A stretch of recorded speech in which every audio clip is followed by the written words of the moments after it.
So what I'll do, Panda, is there'll be 2 VODs, a part 1, or I guess really just map 1 and a little bit of Gen G, and then the tail end, the finish of it as well. So we just upload it as part 1, part 2.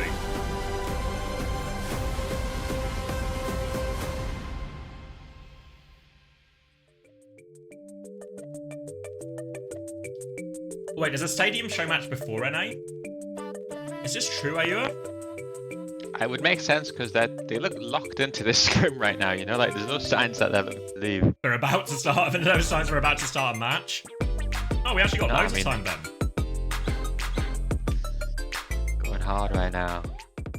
Alright, hold on, let me rename these VODs. Let's see, Genji versus Pet, part 1.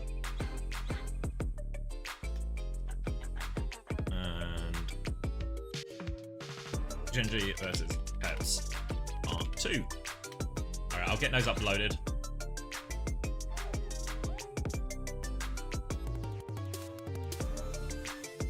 Wait, I want to check as well. Did Landon respond to my tweet? Let's see. He did. Is he locked it in?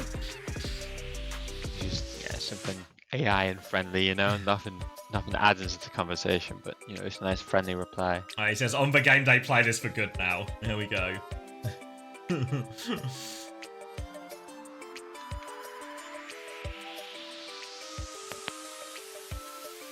Alright, should I do a points check for that final Peps one as well?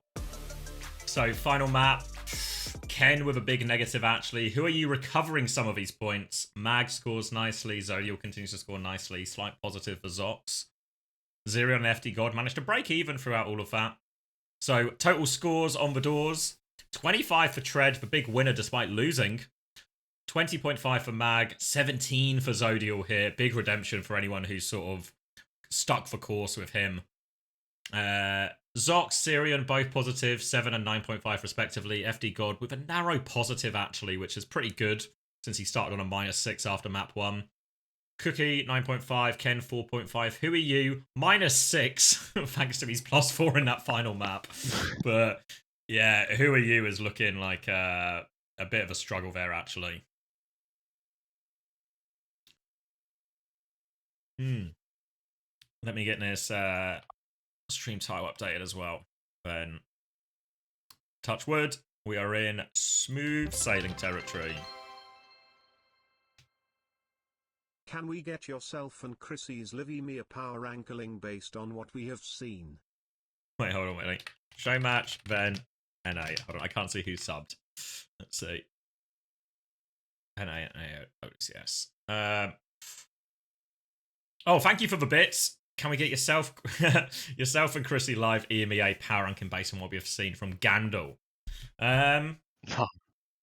Based on what we've seen. It depends how much you want to do based on what we've seen, based on what I've seen. Well, yeah. Chris has a bit more insight here, but have to put Alcad at the top based off what we've seen. I don't know where to put VP. I mean, I think VP, the struggle against Quick Esports. Let me get the results up here. Struggle against Quick Esports, a big loss today. Not actually that great a look. Who else did they play? Are they 3-0 Genji, which maybe seems par for the course for all the teams sort of truly in competition for these top Esports World Cup spots. So VP are kind of just beat the teams they should be. Maybe I put TM ahead. They were closer to Alcad. Then they beat Peps. We've actually not seen a whole lot from TM. So I'd probably go Alcad, TM, VP. TU haven't done anything to convince me publicly, but I've been hearing some good words from my man on the inside. Oh, some good words. And then Frosttail's at the bottom, Peps above them, then Genji, and then obviously Quick has to stay above TU out of respect for the result last week, really. And yeah, I've done that in a bit of a weird order, but hopefully you guys can piece it all together. Word on the street, TM by far the best team in Europe right now on the Scrimbucks ladder. That's what they say. After you revealed the green in the sheets, Astro subbed a little bit afterwards, and I was like, he was like, I hear the whisperings. He was like, scroll to a couple of weeks before that, aka the last time you played TM. So I opened up the sheet off stream and had a little scroll. There was. Yeah, I mean, we had the red weeks. Yeah, there was a few weeks of red. I was like, Astro's made a pretty good case here that it might not be, straightforward. No, we get the. Wait, it's live. Is it this at Dallas? Dallas DreamHack? Oh, this is gonna take for fucking ever, isn't it? If we're being honest with ourselves. Yeah. Yes. Fuck, dude. It better be worth it, because my wife's gonna be raging when I'm like in bed 10 hours later. I presume we're just gonna play like a single stadium, though, right? Stadium that take like 20 years to play? How long is a stadium game? It's 7 rounds, but they're all shorter rounds. If someone does have Arthur, cancel these preds because it was for Geekay SSG. We'll do that again as we lead into the match. So give everyone their points back for that, and we can do a prediction for the stadium once we realise who's playing who.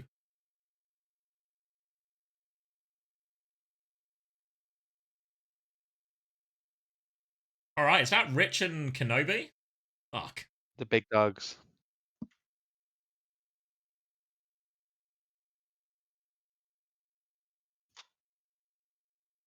Yeah, does anyone have people are saying max 40 minutes, normally like 30 minutes, 20 to 30 minutes, that kind of range. Laura says it better be a best of 3. If it's a best of 3 stadium, we're... Wish your parents named you Kenobi? That's not true. I reckon school would be a struggle for you if you were named Kenobi.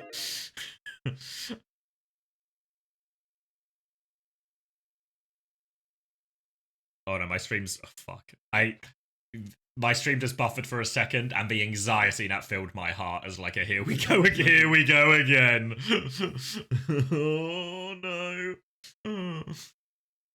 You heard something off the street scandal? Can I confirm for you? I can try my best.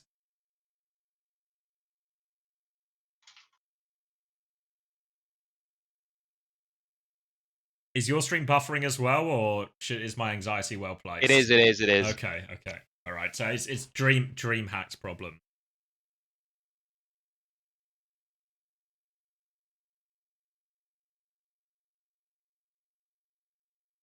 I heard Chris try to get a certain main support, but got rejected. Who said this? Let me see. Gandalf from the Always streets. Gandalf.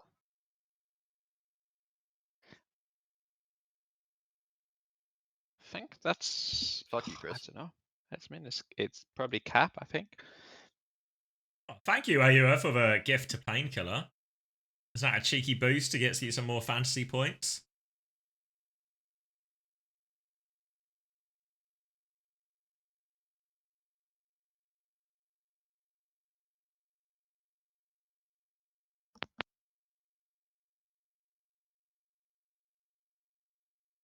He says it starts with an A and ends with an O.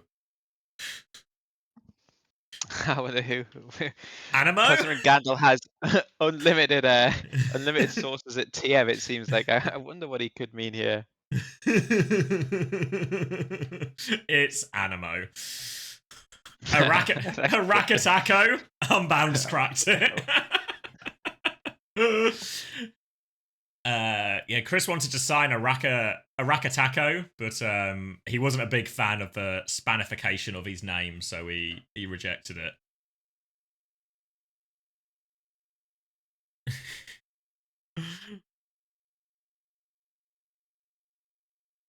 Candle says I fucked it, starts with an F.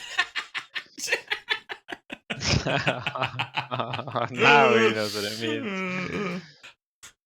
It's Fakatako. FD go. We're getting closer.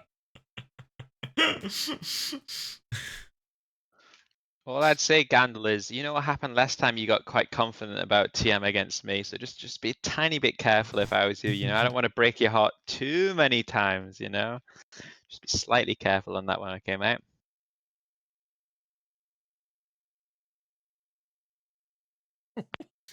Why have you written "oh Filder Monkey"?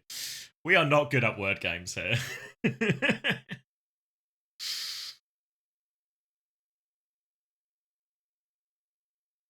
we were playing Hangman, we would all be hung right now.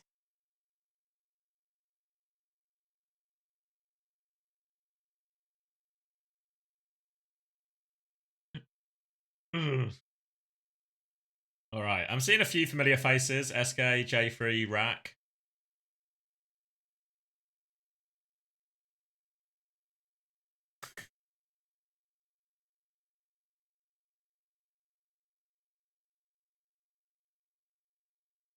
Seem to be in some kind of delayed start here.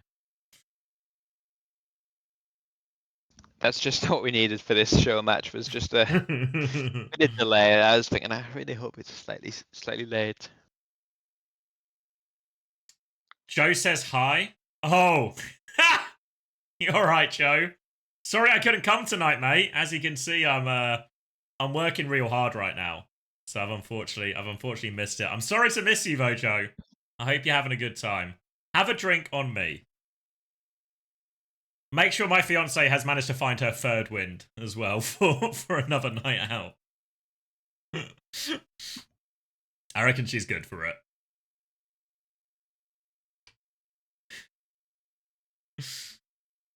You can tell the party is banging because they've currently got my stream up. Is it the Hindu? No. So my fiance had her third Hindu last night with some of her work girls, and today it is the maid of honor's birthday. So they're having a party around their house. I believe they've got a bouncy castle actually. So I'm missing. They got the OWCS on as well. And they've got the OWCS on, yeah. Sorry, third Hindu. Yeah, there was the main Hindu, and then she went to Portugal with one of her bridesmaids, and then she had a Hindu with the work girls last night. So I believe, not that I'm keeping score, but I'm owed 2 more stags. So it's going to be hard to squeeze those in the next 2 weeks. I need like big breaks between the stags, I reckon.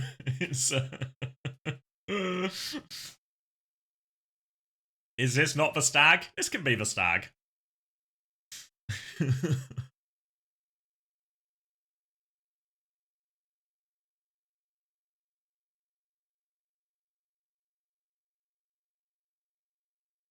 Yeah, her friend. So she had the Hindu last night and the work girl stayed here. So there's always like that moment in the morning. Like they know what I do, but most of the time when you find out what like your friend's partner does, you know what they do and then you might meet them. You don't often visit their place of work while they're working. So they're waking up in the spare room and I am across the hall. Like locked in.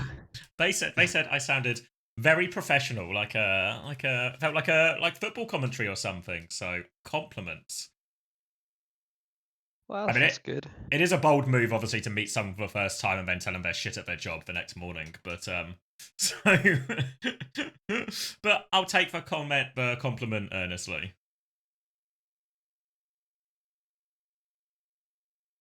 Just hear CX shouting about stalker and killing babies at 7 a.m. Yeah, good morning. Just like the football commentators. Crystal and Smash are uncoachable next week. Fuck. You know, probably, to be fair. Let's see, what's this? I need that. We need that. Pep Guardiola and I need that, we need that. Yeah, I was thinking about it earlier, Chris, and we actually need to record Uncoachable next week because the week after is the run-up week to the wedding. So, real tough for me. Max is going to be traveling as well, so if we don't do it this week, the week after is really hard. So, I mean, mate, we should have done it like that. We should have squeezed. We had so much to talk about these last 2 weeks. We should have squeezed multiple episodes in. But listen, that's how the cookie crumbles. I'll be here. What do I know? I know. Yeah. All right. We'll aim. Any thoughts for a guest? Who's hot property right now?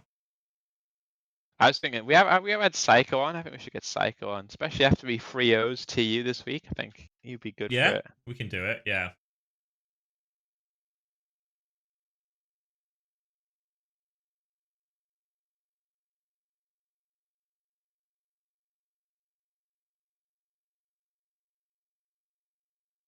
Get 9K.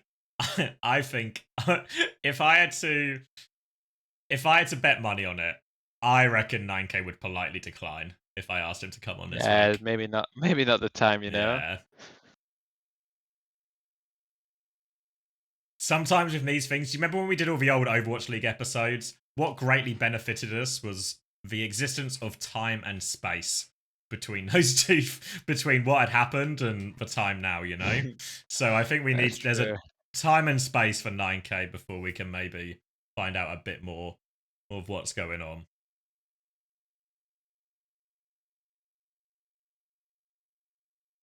Junkbuck? Yeah, Junkbuck. I reckon Junkbuck would be down. Obviously, Alcad are very much on top right now. Who are you, Krusty? Yeah, I think who are you? I feel like who are you wouldn't do it. I think Krusty is also probably in the time and space situation right now.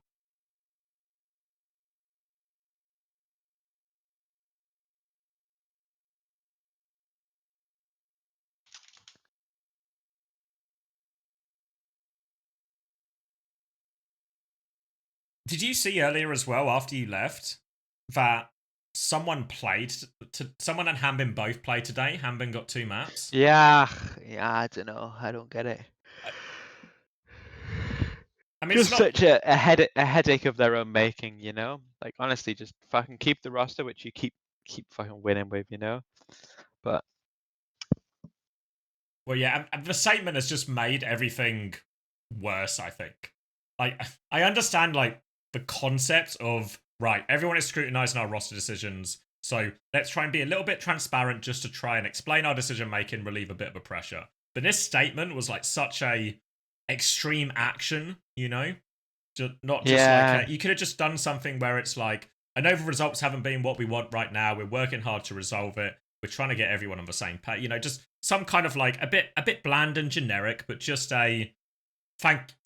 How bad have the results been? Who did they lose to? Zeta and Way, is that it? Yeah, it's like their results haven't been that bad when you consider that actually all like Crazy Raccoon have lost series as well, right? Zeta lost today. Like it's all the results are actually really reasonable for Falcons. It's like the eye test they're failing, I think, more than anything, you know? Like when someone's in the roster, the maps look like a really big struggle. But I feel like so much of it is just fuck. There's so much Hazard being played. And we don't have a good Hazard player between our 2, you know, star tanks. we got 2 Overwatch League winners, but none of them can play bloody Hazard. And then half the Orisa maps, which is actually a fine comp for Falcons, it is someone playing it where it's not a strong hero for someone, you know. So I feel like so much of it on is like easily like the cope is the meta, right? You can blame the meta and say we're working on it, blah blah blah. We will be ready come playoff time, you know. Someone was given Donghack's backline from Overwatch League and is doing worse. Yeah. Where's the statement? Yeah, 9K's Twitter for the statement. Have TU passed the eye test so far? Not really. You've not really passed the results test either. So any tests at all? Just failing them all? Oh, well, okay, Gabby.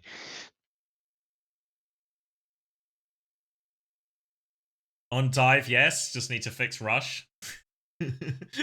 True. I think it's going to be a sweep under the rug type solution of. Yeah, surely that's actually true. Our dive has passed the test so far. No. Yeah. I mean, me and Untu were making a joke when we were covering your game against Quick that your love for tennis has gotten so strong that now even in Overwatch, you're dedicated to forcing every series into some kind of tennis matchup where both teams can only win their map picks. And the only way to win is some kind of serve break. Yeah, I mean, you love tennis, mate. You know how important serve break is, so. It is important.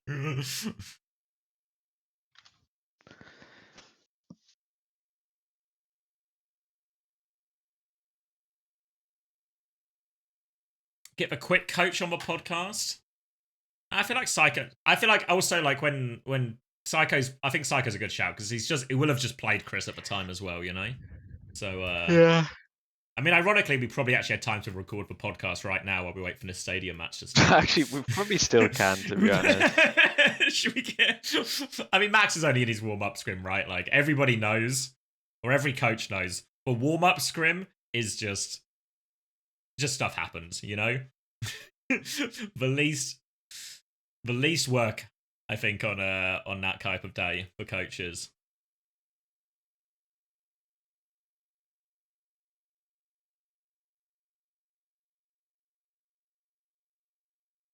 YouTube stream dead? Doesn't look dead to me.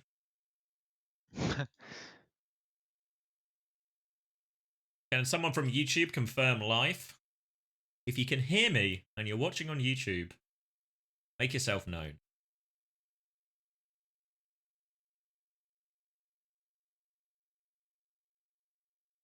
Sim says we are dead and no one from YouTube is responding.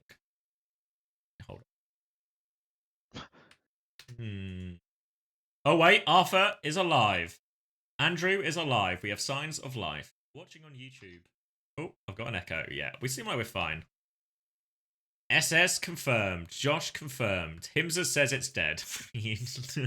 How did he know to answer the question, Himsa's? Nice try. It undeaded itself? Classic resurrection situation.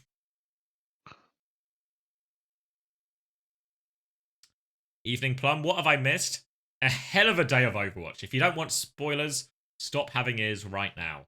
But Korea was an absolute throwdown, a barn burner between the two bottom of the tables teams. And then, no respite for the barns, as more barns were burnt between T1 and Zeta. Now it has to be the series of the day. Go back and watch that one if you missed it. Then, actually, good series in EMEA as well. The Falcon series, not that interesting, really one-sided. But Alcatea Virtus Pro, one-sided, but worth a watch. It's like very impressive from Alcad. And the series we just watched, I mean, these poor barns across the world getting burned down once more as Genji and Peps went all the way too. Bad day to be a barn for sure. Yeah, not a good time to be a barn. Thank you, Headrammer, as well, for the tier 1. Welcome back.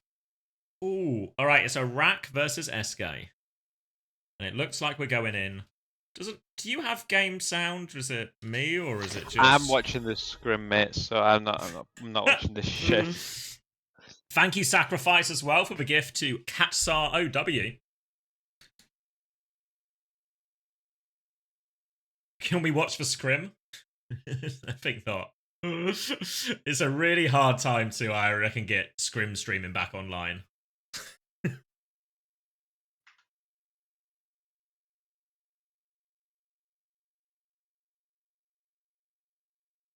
Can you tell Hunter to run Squid for this game? He's on my fantasy team. Yeah, okay. I'll let him know.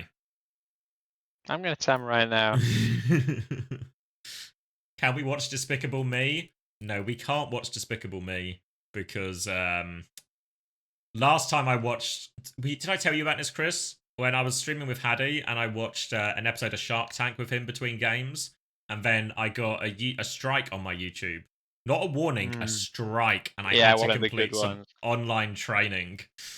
Is this an example of copyright infringement? Yes, YouTube, this is an... What about this? Is this an example of copyright infringement? Yes, YouTube, this is also an... Can I just... Come on. What about this? Is this copyright infringement? Yes, I get it. I did copyright infringement, YouTube. Please, can I just remove the warning? I won't watch Shark Tank again, I promise you. So, I've completed my training successfully. I actually got 100% on the test. And now I just have to wait 90 days to get the striker removed. You played a game of Stadium before? I have not, no. I've watched a couple of show matches on, and I've seen people play streams on that. All right, SK, easy target. Please no name. And these are all streamer names. Are they real people or are they playing with bots? I think they're real people. I swear I saw more people on stage. Thanks, Sam.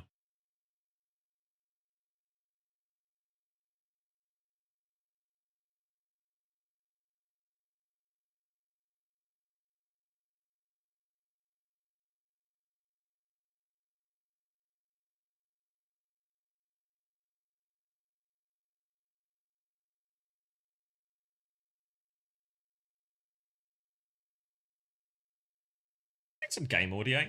I'll message for production people. Ooh, I don't know who.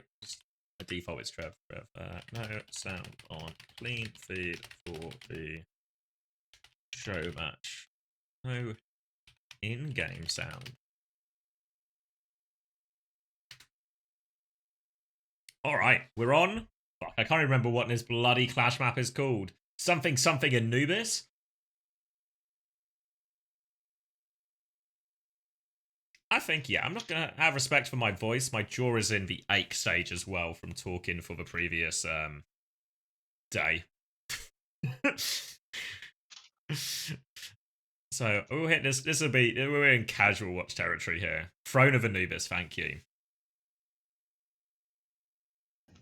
If Genji win today, the Chris Tiefer team win. Do I agree? Yeah, okay, I agree. Yeah, good shout on that one. The Christopher team.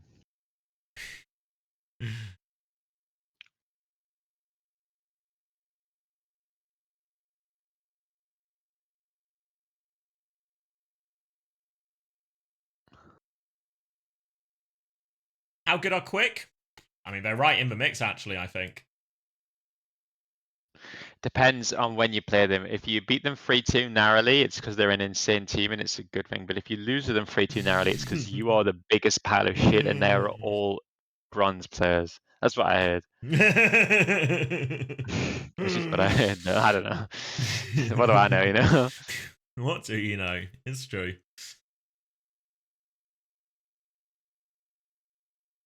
But yeah, no, I think they've sort of they look like the real deal in terms of what's the word? What do I use?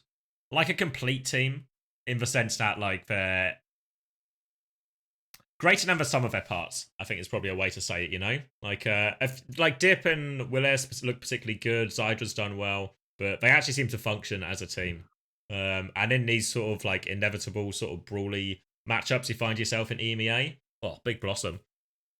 Nice, easy target. But in these type of matchups, then the ability to actually just function, we talked about it in the Peps Gen G1 a lot, right? Like actually just that ability to have this good macro in some of these more push and pulley ult fights, these complicated exchanges, can go a long way. And I think alongside a couple of their players doing particularly well, really worked out quite nicely for them. I think there's probably quite a few teams in EMEA that also suffer a bit from just not having a person that good at Hazard. And I think Willis, like, even though he's played mostly D.Va as well, I think, you know, it feels like which room with a delay? I might be slightly off live. Go forward. I think we're only a few seconds away. Can I make the gun sounds for us?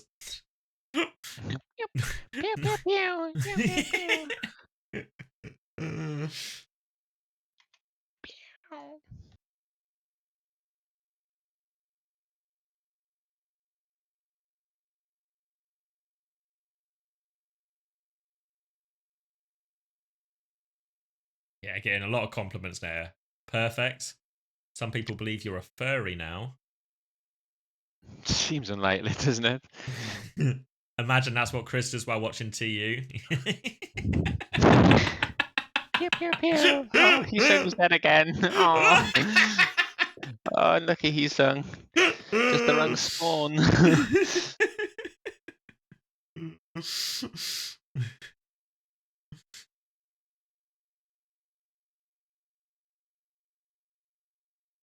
What time is NA starting? After this stadium match. So if I'm keeping it a buck with you, we might be in the sort of 20-minute mark. Team SK have taken the first round. So now we are unequivocally rooting for Team SK. Yeah, this is equivocation.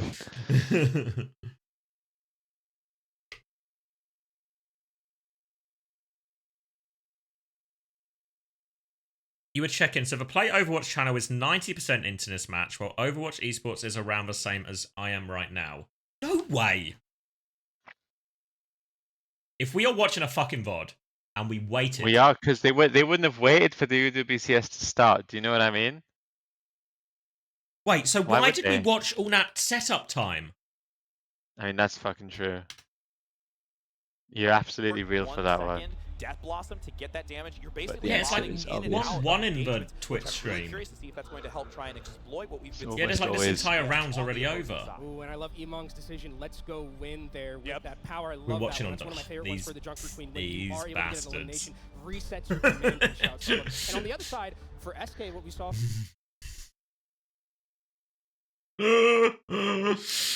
These bastards. And they won't even get me game sound. I'm going to refuse to listen to their game sounds out of responsibility. Outrageous, they put a stream delay on. What, in case somebody is cheating? Fuck's sake.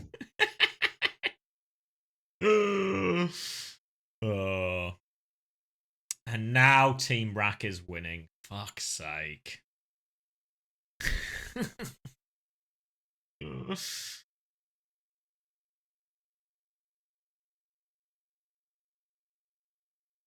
Oh, the Rampage should be the finisher here as well. Oh, maybe not. Oh, they C9. Thanks, J3. Fucking hell, who gives a fuck?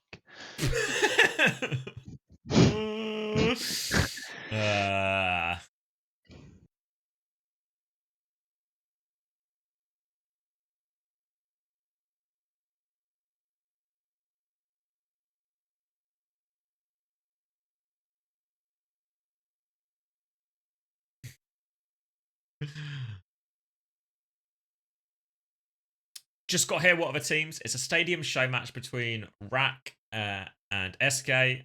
Emong and J3 also playing. Emong on Rack's team, J3 on SK's team, and then some randoms, I believe, from the crowd. Or potentially bots. It's really hard to know who's a real person and who's AI these days.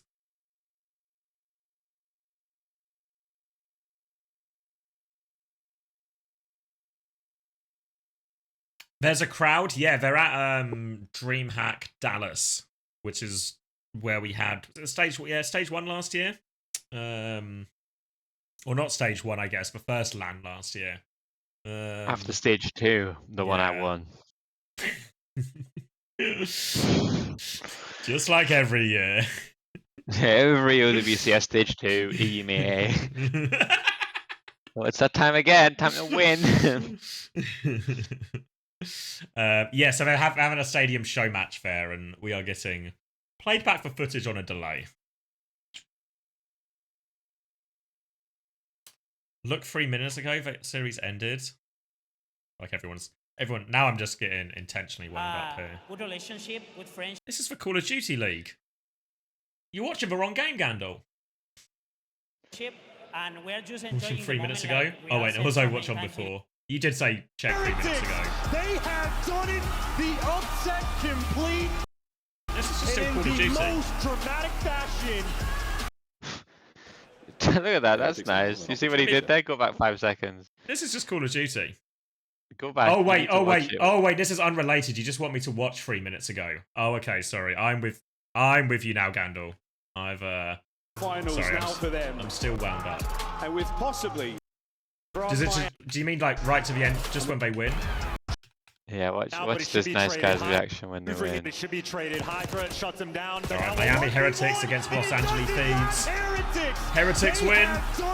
The upset complete. Pop off, middle fingers. Dramatic fashion. You talk trash, and they let him know. Oh my word. Oh, hands on.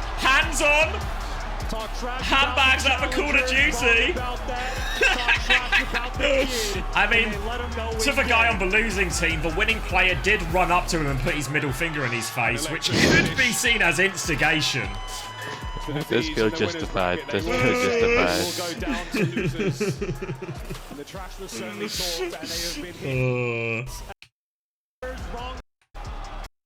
Yeah, because watch the first guy on, I believe this is for Miami Heretics. Like, watch this guy here. I'll full screen it for you, out of respect. But he runs over. Oh no, it's the second guy. The second guy goes straight over. Oh my god, he's fucking going quick too. You talk trash, and they let him know. Oh my word. Now, I think I'm actually on... I forgot the other team's name, but the Miami Heretics guy is the dick here. You know, like, they go up for the handshake and he just holds up his fucking middle finger. Like, I have no problem with the pop-off and middle fingers, like, across the stage, right? Like, yes, you know, you've been talking shit, presumably, all the way throughout, etc. But when you go up to, like, you know, fist bump after the match, that still needs to be, like, classy, you know? That's still just GG, all left on the server. Do you see Sunderland are coming up, mate? I did.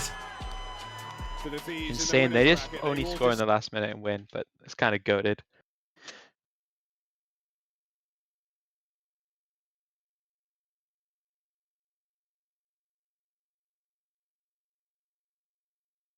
Team called Heretics, based in Miami. Yeah, of course. It's all adding up, huh? All adding up.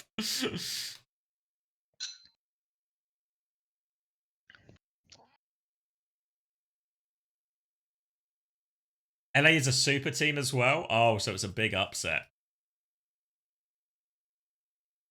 Heretics are anti-vaxxers. I knew I liked them. I was wondering what the Call of Duty Pro players were, what their stance was on the vaccinations. You know? So I'm glad they've got involved.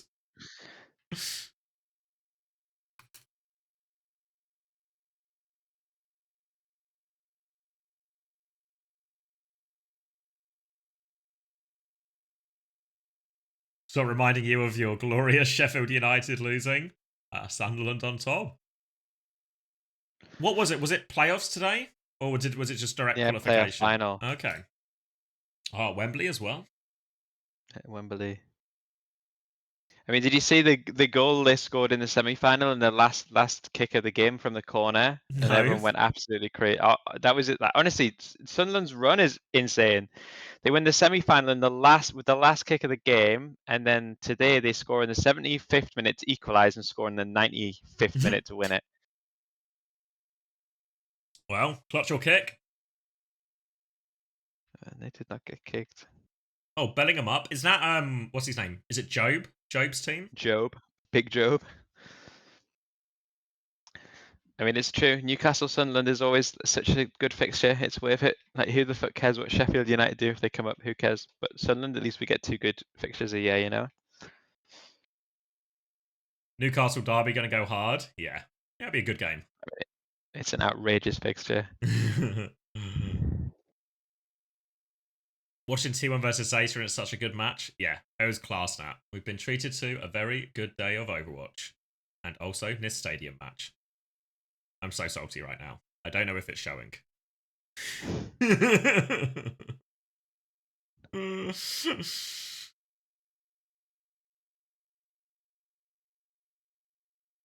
I'm also happy Sheffield lost today. Kind of indifferent.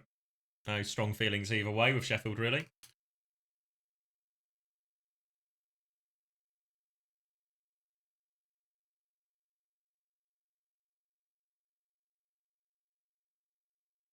Alright. Word from the inside is the admins have said match point for stadium, ready to join by voice channel right after this.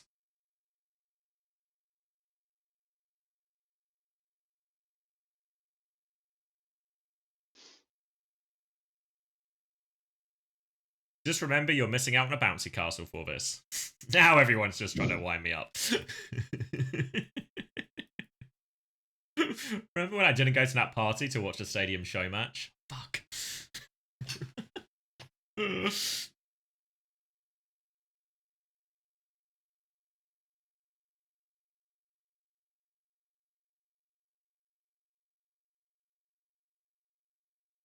I'm a Baggies fan, and halfway through the season, I realised I shouldn't want promotion because we would be the worst Prem team in history. Did Sunderland get it's the true. record in the end? Was it Of worse what? than Derby, or did they scrape ahead? You mean Southampton? No, they beat Oh, it by a Southampton, point. sorry, yeah. They got. I think when they drew to Man City, that was enough to get them over the. What a way to get yourself above as well, a draw with Man City.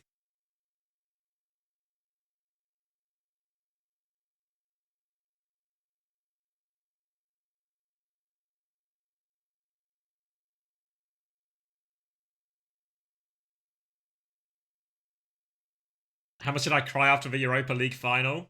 Please answer in deciliters. Well, if you've been a Man United fan for the last couple of years, you're used to the suffering, you know. So it's just I'm rubber and you're glue. It bounces off me. I guess it really sticks to you. Yeah, I don't know who it's really sticking to in this analogy, but the important part is I'm the rubber and it's bouncing off me. I mean, I can't imagine the Champions League would have went that well for us next year. So it really would have felt like one of our bigger outrageous scams, you know, to be playing Champions League football. I wonder if thing is, we were the better team, you know. Like Spurs actually did nothing the entire game. It was actually a really poor standard of football. Yeah. For what was meant to be the winner of this gets to go to the Champions League.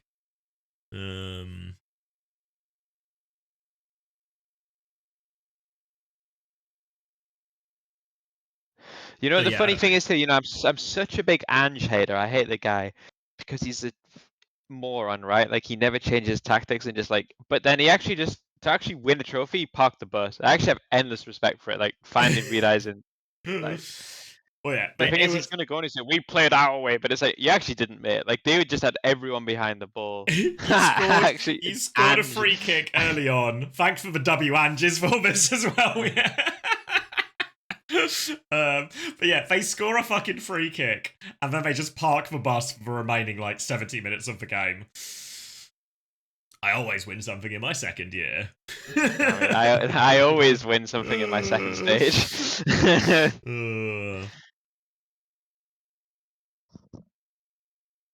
McTominay player of the season? Yeah, we were talking about that earlier. I mean, even Anthony for Betis, he's popping off, right? So it really begins to raise serious questions. Like Marcus Rashford goes to Aston Villa. I know he doesn't play all that much, but he was good for the appearances he made, you know, before he had a few like injury stuff. So it's like all these players are clearly good at football. They just aren't good at football in the Manchester United environment. So it's not a good sign. I can tell you that for free. But it's like I don't know what the theory is, but it's like when you join the team impacts you more than you impact the team, you know? Like if you look at Gen G, like it's the same thing happened with Way, right? Way was this really functioning machine, like well put together. They lose a few pieces, their coach and their player, but the way remains the same, you know? Like they bring people in and they elevate them. Whereas Gen G, the opposite happened, right? Like they upgrade their roster or change their roster, and no one can really argue who are you and Exodial aren't good, but something about the Gen G effect brings them down, and it's exactly what Man United is, you know. Yeah, because you look at that Gen G roster, the roster changes they made. Impossible to say it's not just like pretty big upgrades. Like it's not like some top of the worst players, but who are you, Zodial? Really seems like this DPS line have like right heroes and stuff, can really compete with anything.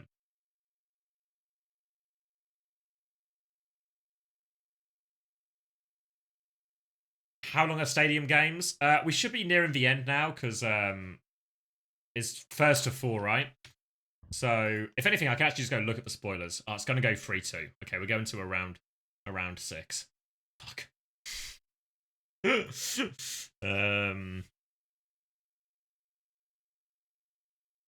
also been told they have no control over the sound from DreamHack, so we'll just keep watching. That makes sense, actually. Yeah.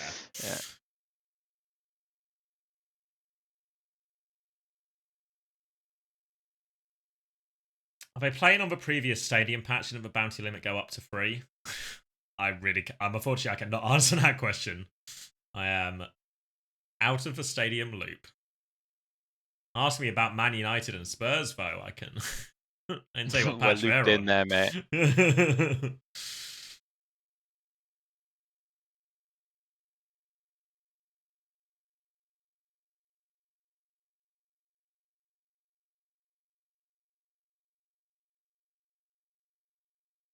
Hunter killed 5. Quiet, keep it between us, though. I can do that painkiller. Chris always, you've actually, he's unironically been saying that already. It's not the first time that sentence has been said today. Any update on the SSG Discord? They're all in the voice channel now, which feels like it's promising. But obviously, when it gets to match point for the previous series, so in this case the Stadium one, that's like the cue to get into voice. So they will have joined when it was, 3 rounds to Rat's team, and then they're just also waiting like us until it's over. We can get a little spoiler though, because for whatever reason the Play Overwatch streamer's ahead.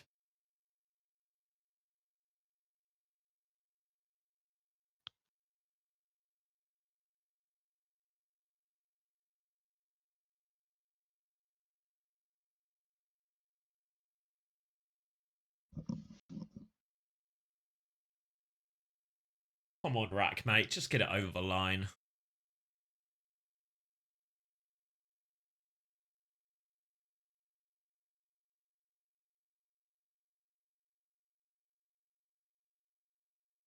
Losing to Ipswich and Leicester were key moments in the slingshot. Yeah, plus the other 16 losses. Okay, who had a better season, Arsenal or Spurs? There's one for you. Oh, Arsenal are the better team. Spurs have the better season.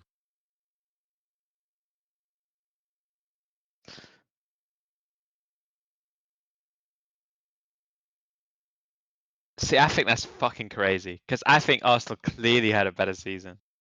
Like, surely, like. But the trophy feels better, right? Because no way. Because it felt like shit every week for 9 months. Yeah, the past is history, mate. The past is the past. And Arsenal got to the Champions League semi-final. Arsenal, okay, tell me this from just a feeling. Arsenal beating Real Madrid in those games felt just as good as Spurs winning this fucking trophy, to be honest, too, And Arsenal, at all times, their fans actually wanted to see their team play. Spurs fans at no point actually wanted to watch their team. There's no way if you could go back in time and you got to choose to be an Arsenal fan or a Spurs fan, no one is selecting Spurs fan for the season. No way. The thing is too, this argument, do you get a trophy for semi-finals in the Champions League? This is actually such a fucking brain-dead argument too. Because it's like, well, of course not. But why is it better to be in a shit competition? Like, if Chelsea win the Conference League, is it a better season than Arsenal? Because Arsenal were actually good enough to not qualify for the Conference League and win it? There's no way, right? Like, Chelsea winning the Conference League whenever the fucking final is so meaningless because good teams don't play in it. The Europa League's the same, I think. I mean, I can see the point, right? In terms of like the day, why the are day-to-day, Spurs especially. excited to win the Europa League is to get into the Champions League, but shouldn't they want to go back in the Europa League or even better, the Conference League? We can win a trophy. A trophy's all that matters, right?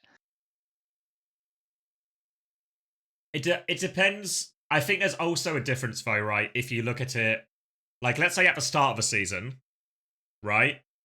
I don't think Spurs would be that buzzing about the result, right? We finished fucking 17th, but we win the Europa League, right? But once you get to, say, the halfway point of the season, or 3/4 of the way through the season, and Spurs realise, oh, it's fucking cooked, isn't it? And then you offer them that deal at the halfway point of the season, and say, you win the Europa League, but you're going to finish 17th. You probably just go, fuck it, we take it, right? That's better than where we are currently. We're not getting to the Champions League any other way, right? Whereas if you are Arsenal, and you say at the beginning of the season, you're going to go out semi-finals of the Champions League, second in the league. You probably don't take that, right? Like, at what point of the season would you settle with that as an Arsenal fan, right? You probably not at any point, right? You'd hope to do better in both.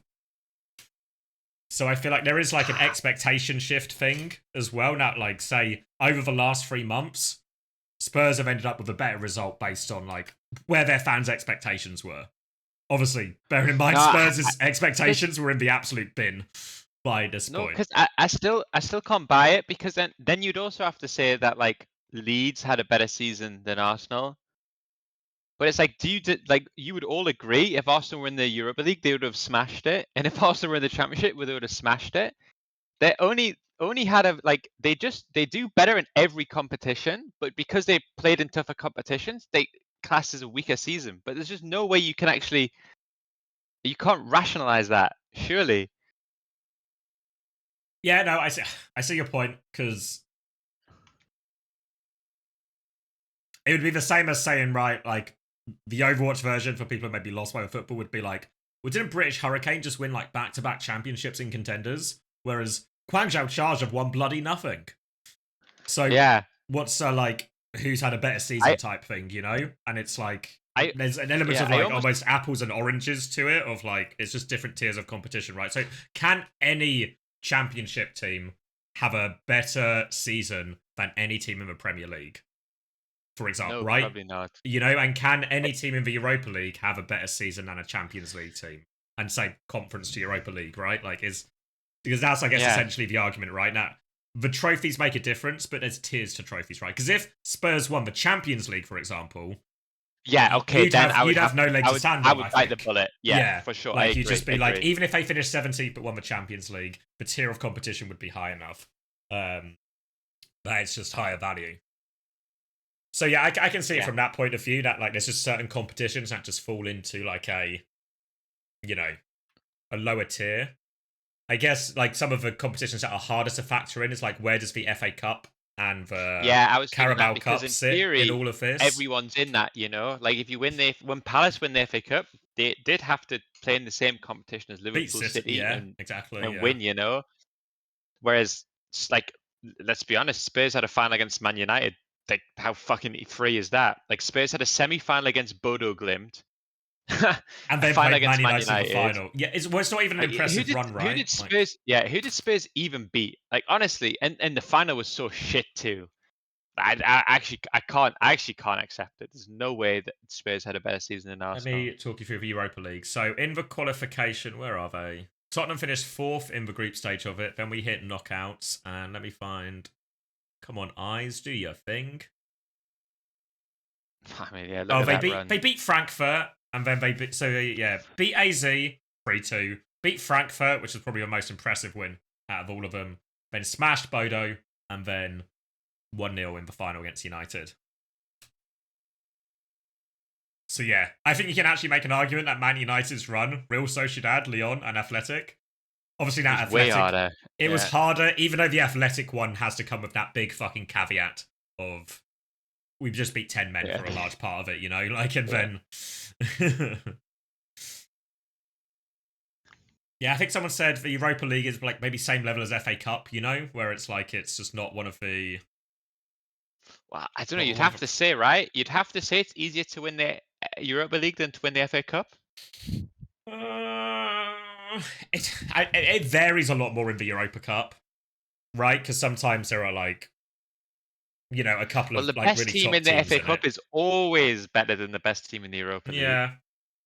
Like Liverpool, City, Arsenal are all better than any Europa League teams. Well, maybe not City this season, but you get my point. But that's always true. The winner of the Premier League is always a higher standard than the winner of the Europa League. Yeah, but also there's like, it's the same about run, right? You talk about Spurs' run. You can also have a pretty nice run through the FA Cup, actually, if a couple of other teams cause the upsets for you. I mean, obviously, like in Palace's case, they actually had to beat City in the final, so they had to do the hard stuff as well. So I guess that would be an interesting comparison, right? Who had a better season, Palace or Spurs? Surely Palace in every metric. I guess they spent way less. They finished way higher. They win at a better competition. Palace are actually happy with their season. Spurs were unhappy for 99% and happy for 1%. Salvaged, you know, I guess is the word, right? Yeah. Salvaged the season. Yeah, chat's in agreement. You're probably right. Yeah. I guess because the big thing is, because I was thinking this about like when Spurs won, I was thinking, how much of a difference is this going to make in the transfer market, for example? Does Spurs, like, how much pulling power will Spurs now have over some of these players because they have Champions League football versus Man United, who just did they even get Europa League again or anything like that for finishing second, or you No, just Man get United fucking get nada? nothing. Just nada. Nothing. Yeah. So just 0. not in even Europe, conference. right? Yeah. So it's actually that's the biggest part of it, right? Because for Europa League, I think you're right in terms of like Man United have won enough trophies in its history that a fucking Europa League doesn't really shift for margins at all, right? But the loss of European football when it comes to trying to improve the squad and sign players, that's the bit where it's really going to hurt. Mate, if you're saying Spurs had a better season, you're just cooked. You're actually cooked. Because your own team, you didn't watch. You wouldn't like. I'm a Man United fan. I didn't watch most of the games this season. Because why the fuck would I? We're just gonna be shit and lose. That's all it was. So even if we'd won the Europa League, it wouldn't have made me enjoy this season. You know, like it would have all been fucking hell. Like last season when we won the FA Cup, I enjoyed the FA Cup final and I enjoyed like that cup. But every other fucking tournament was just absolutely eye gouging, like watching TU play Overwatch. You know, it's just an outrageous pain.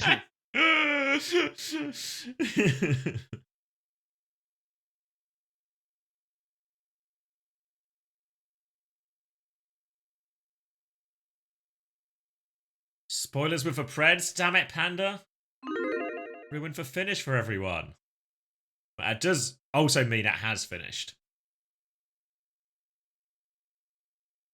Like again, Arsenal will come into next season with so much more optimism. Like they didn't win anything, but they'll say like they'll look at every Close tournament enough. next year, Or including like, the not Champions close League. And enough, think, yeah, but we can win close. this. They look at one or two things. Spurs aren't going to look at next season with any like, oh, we're going to be good next season because it's like, wow, fucking hell, we're a mess. We clutched it out in the end, but we're a mess, you know. If you could choose, you'd much rather be an Arsenal fan than a Spurs fan going into next season because they had a better season. Because they're better. We are 2 years into a rebuild. Shut up, mate. What the fuck are you talking about? What's this rebuild? Fucking Spurs fans. Fucking cooked, mate. If in 5 years Spurs are anywhere near as good as this Arsenal team, I'll find Bratty Chipmunk and I'll suck your cock, mate, okay? Assuming you're over legal age by then. Good caveat. Good save, yeah. Does Spurs even know if they're keeping Ange? I reckon now he's won the trophy because this is a different logic, right? If you're a Spurs fan, did you want Ange to stay, or would you rather replace him at the end of the season? Because now he's won the Europa League. Mate, he doesn't get sacked now. Yeah, no, I agree. I mean, it's probably a Ten Hag level mistake, you know? Like More W Anges, so yeah. Ange or Ange? Ange. Who sacked off the league? They still played their best team every week. They were just shit, mate. Man United didn't sack off the league. We're just shit. Sorry to say, but that's what it is. Last 2 or 3 weeks, okay, I can agree. Both Man United and Spurs sacked it off because once we got to the semi-finals, that was it. Can't get relegated. Nothing to play for in the league, right? Yeah. Prioritize.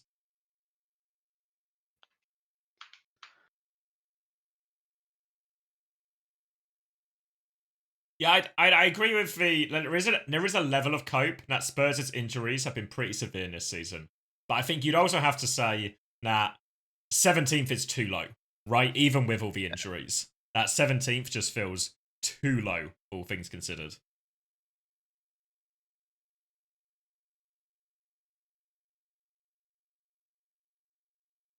Because it's also true. Had a better season because he won this fucking show match and he's got a medal. So Rack Attack had a better season. Rack has a medal right now, so he's currently the most successful. I mean, I was going to say he had a better season than Genji, but that actually might be true. I mean, yeah, that's actually fair.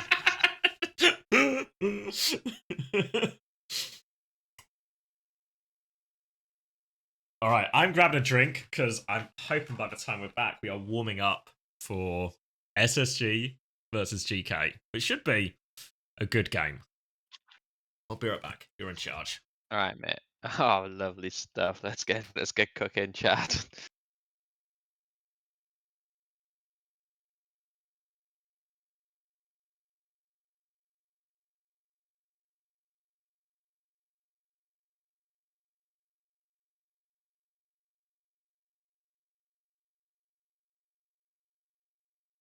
It's all good, you know.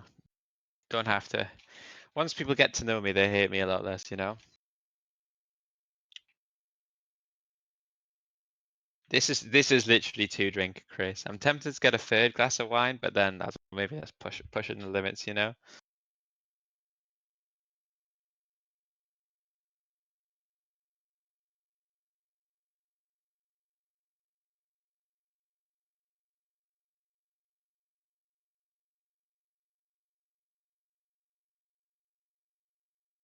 I mean, I think if Ritz does go to Liverpool, that's an unbelievable signing. Like, I'm so jealous of Liverpool as it is.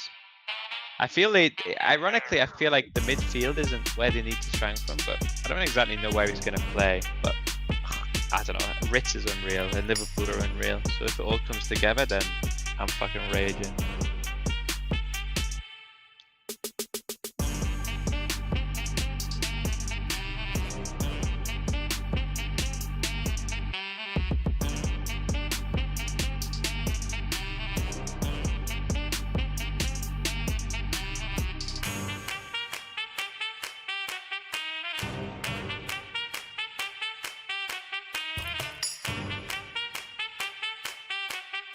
As a 10, yeah, I think. I mean, to be honest, they sell fullbacks, they sell that. Just feels like, I don't know. My hot take, my latest football. You guys ready for this one? You want a Chris hot take? Because you know Chris loves a hot take. My hot take is Salah is actually wank. He's the most overrated player in the fucking world.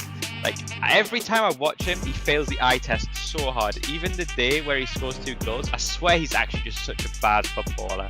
He just scores loads of goals, which is pretty useful, but I swear he's actually, Salah is so fucking terrible.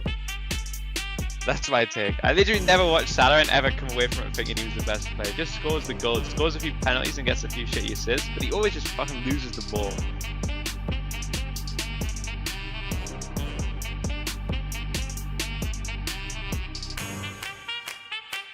Like, he's good, he's obviously good, but I think you compare him to any of like the world-class forwards, like people saying he's better than like Dembele or Mbappe or Scalia or Vinicius Jr. I think nowhere near. Really, I think, or Rafinha or Yamal, he's not even on the same planet as Yamal, I tell you that much. Like, it's, yeah.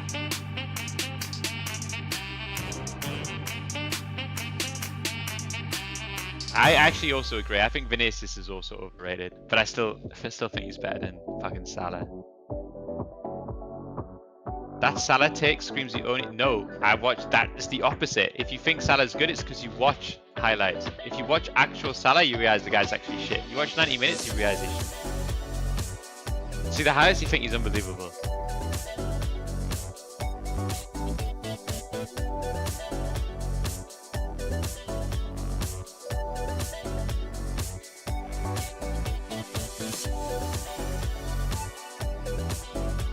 Yeah, but like goals and assists. Like assist is the most overrated stat in football by far, for what it's worth. And I think goals to a degree are overrated too, because I don't know. Like I always look at the reason Messi's by far the best of all time isn't because he's the best goal scorer, the best assister of all time. It's because actually every involvement when he gets the ball, he increases his team's position, you know? Dribbles past water, finds a good pass. Like, it's all of, like, that's why he's the best. The goals and stuff obviously fucking help. I'm not saying that, like, Salah is... I'm not trying to... Well, I did say he's fucking bad, but I don't mean that he's bad, you know? But I mean, like, compared to how people think he is, he's fucking bad, you know? The world, the strongest, rose to the challenge. Well, there's the overclock. 3 kills for Lambda. They have fought. Wait, every time I watch fucking Liverpool, their midfield is always the best free fucking players. And for a place on the every time Salah gets the ball, every match brings them closer. He'll do nothing until he scores. That's always how it goes, I think. Rivalries will drawing 2 people, I could draw 2 people that way. I just stand on the touchline and hope they come. New stars will rise, and champions. Oh, Copper! He looks so good on this Winston right now. Will fall. He also is the only one in that team that doesn't have to do any defending, right? So he gets a free roll. So I don't know. He's no Anthony, you know.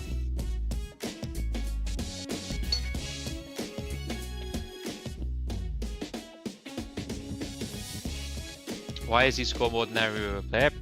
He's really, really good at scoring goals and takes a lot of penalties, and Liverpool get tons of fucking penalties.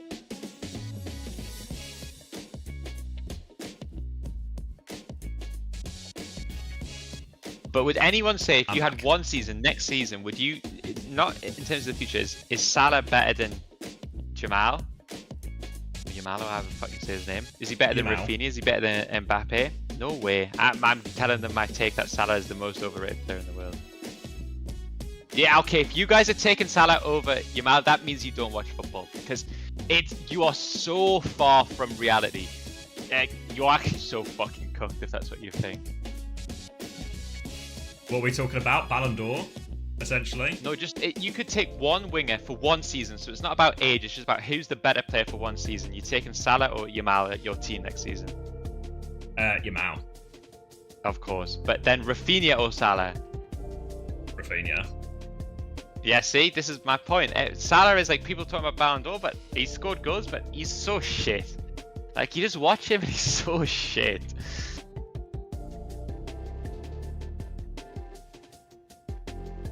Actual apes?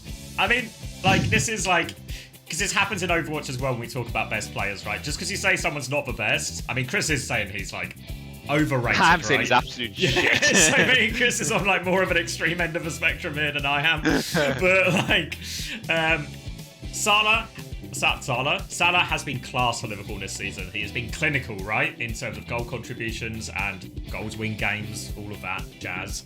But Rafinha and Yamal are better players right now. Every time I watch that Barcelona wingers, Yamal is the exact example of what I'm talking about with Messi. It's not his goals or his assists. It's every time the fucker gets the ball, Barcelona are better off because they gave him the ball.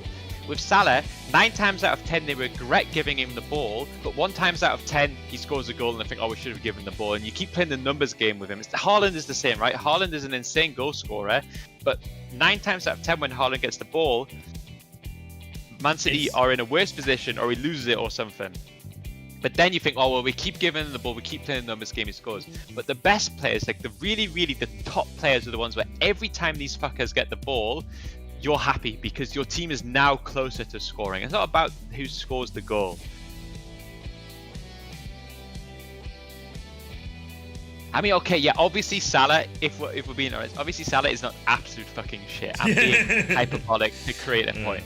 But my point is, people think he should be the Ballon d'Or winner, and people think he's the best player in the world. And my point is, he's nowhere fucking near. That's my point.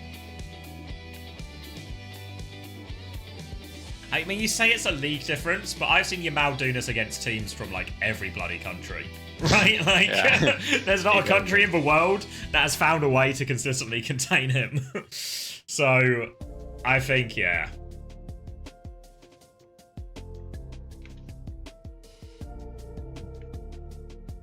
Yeah, Dembele's a good shout as well. Dembele's an interesting one because he's been playing essentially like the centre forward position for a decent chunk of PSG season. Like, would he take Haaland or Dembele, right? But it actually seems like Dembele has like such a bigger contribution.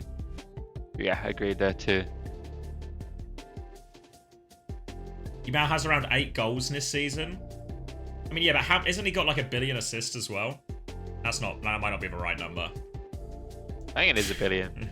Okay.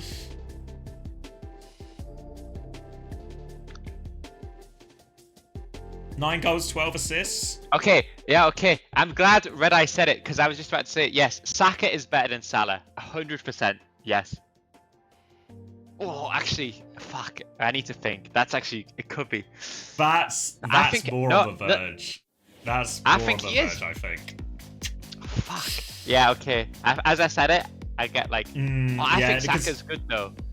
I think Saka's really good. And Saka does it every time he gets the ball. Like, he always dribbling past his man. This is like to use these, isn't it? I got an eye for talent. Yeah, unfortunately, between us, our scouting record is horrendous. So,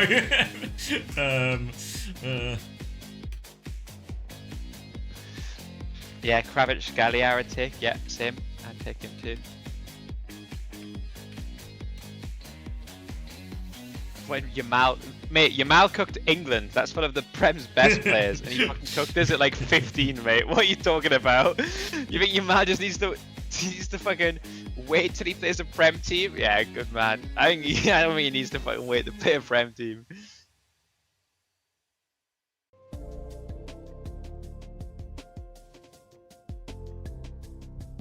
Unrelated, but they're showing on my side, Panda. The Genji Peps Vodsness is. Oh wait, no, I'm a client. Hold on. I'm a client. Hold on. I uploaded them to the wrong channel. This will explain the issues you're encountering in locating them. Yep. Yep. I've clocked it. I've clocked it. When I restarted and reloaded everything, obviously I did log into 2 accounts. I did not do that. Uploading now for you, Panda.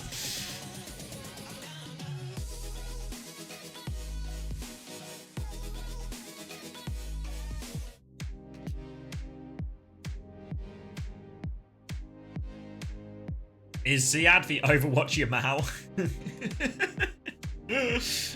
I don't know who the equivalent is. I mean, Yamal feels like he is actually on course for, like, generational player. What is he at? 100 appearances? Yeah. And is he just turned 18? Or is he still 17? I don't think he's even 18. I don't think he's 18. Who has 100 appearances for Barcelona at 17? He's 17 still? Fucking hell. He's 17 now? Fuck. Oh, my stream is buffering, so maybe this upload was an error. Alright, Panda. Out of respect, I'm gonna wait.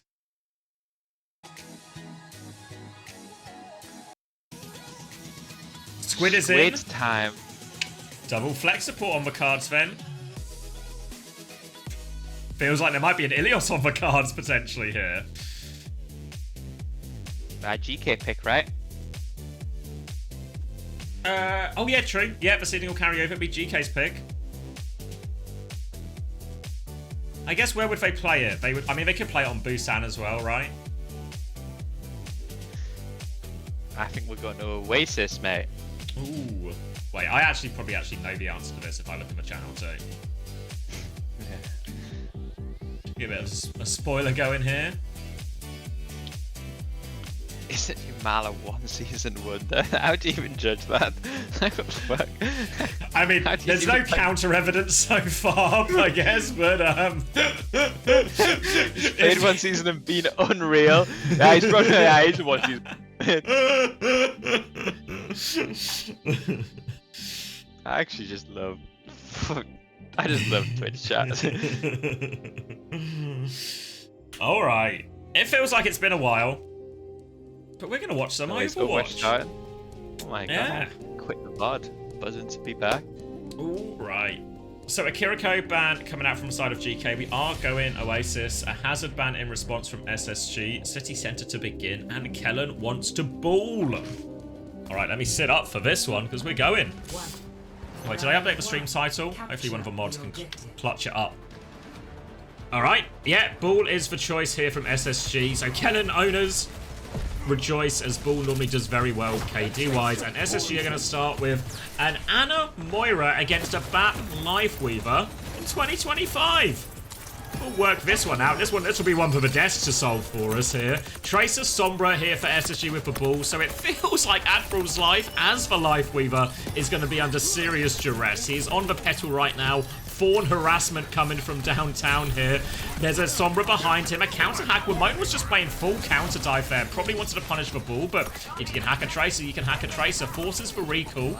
Now coming through to pocket, he's Baptiste as well. Kellen slam, catches a few of them. Life grip and lamp used. So now in this GK backline, they are rotating, but they are vulnerable. Kufra is trying to anchor down point during all of this, and here's the second dive. And once both nodes cooldowns out, this Bat Lifeweaver is just going to fall over.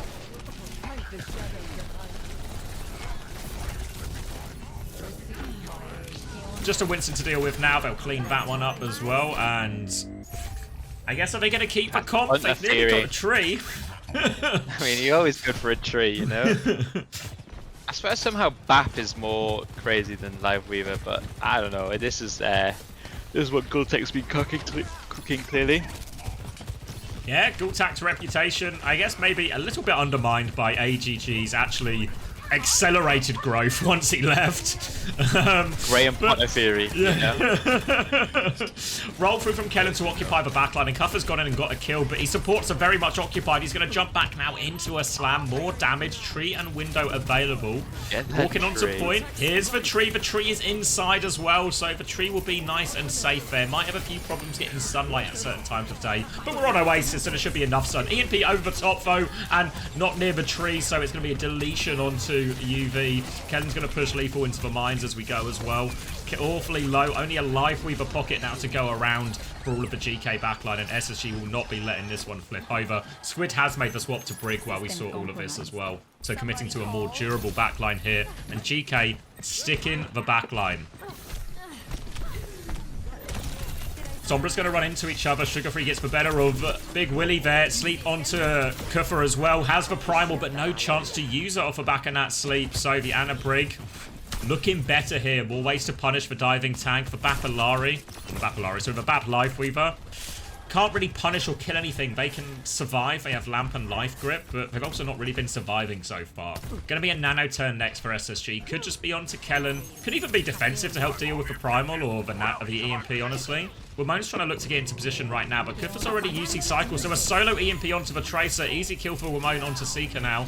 They use that pick to try and get a little bit more onto point, as Kuffer's going to look for a little bit more on this Winston. He has the primal to keep going. On the run here is Squid. A little bit separated from CJ, but they will group up back together. They continue to rotate away from the danger. Kellen is 1 HP on point. CJ and Squid, they have their own problems to worry about now. A bash and a nano to clear it out, and Squid's going to get the kill onto Lethal. Here comes the primal. The sleep is good as well.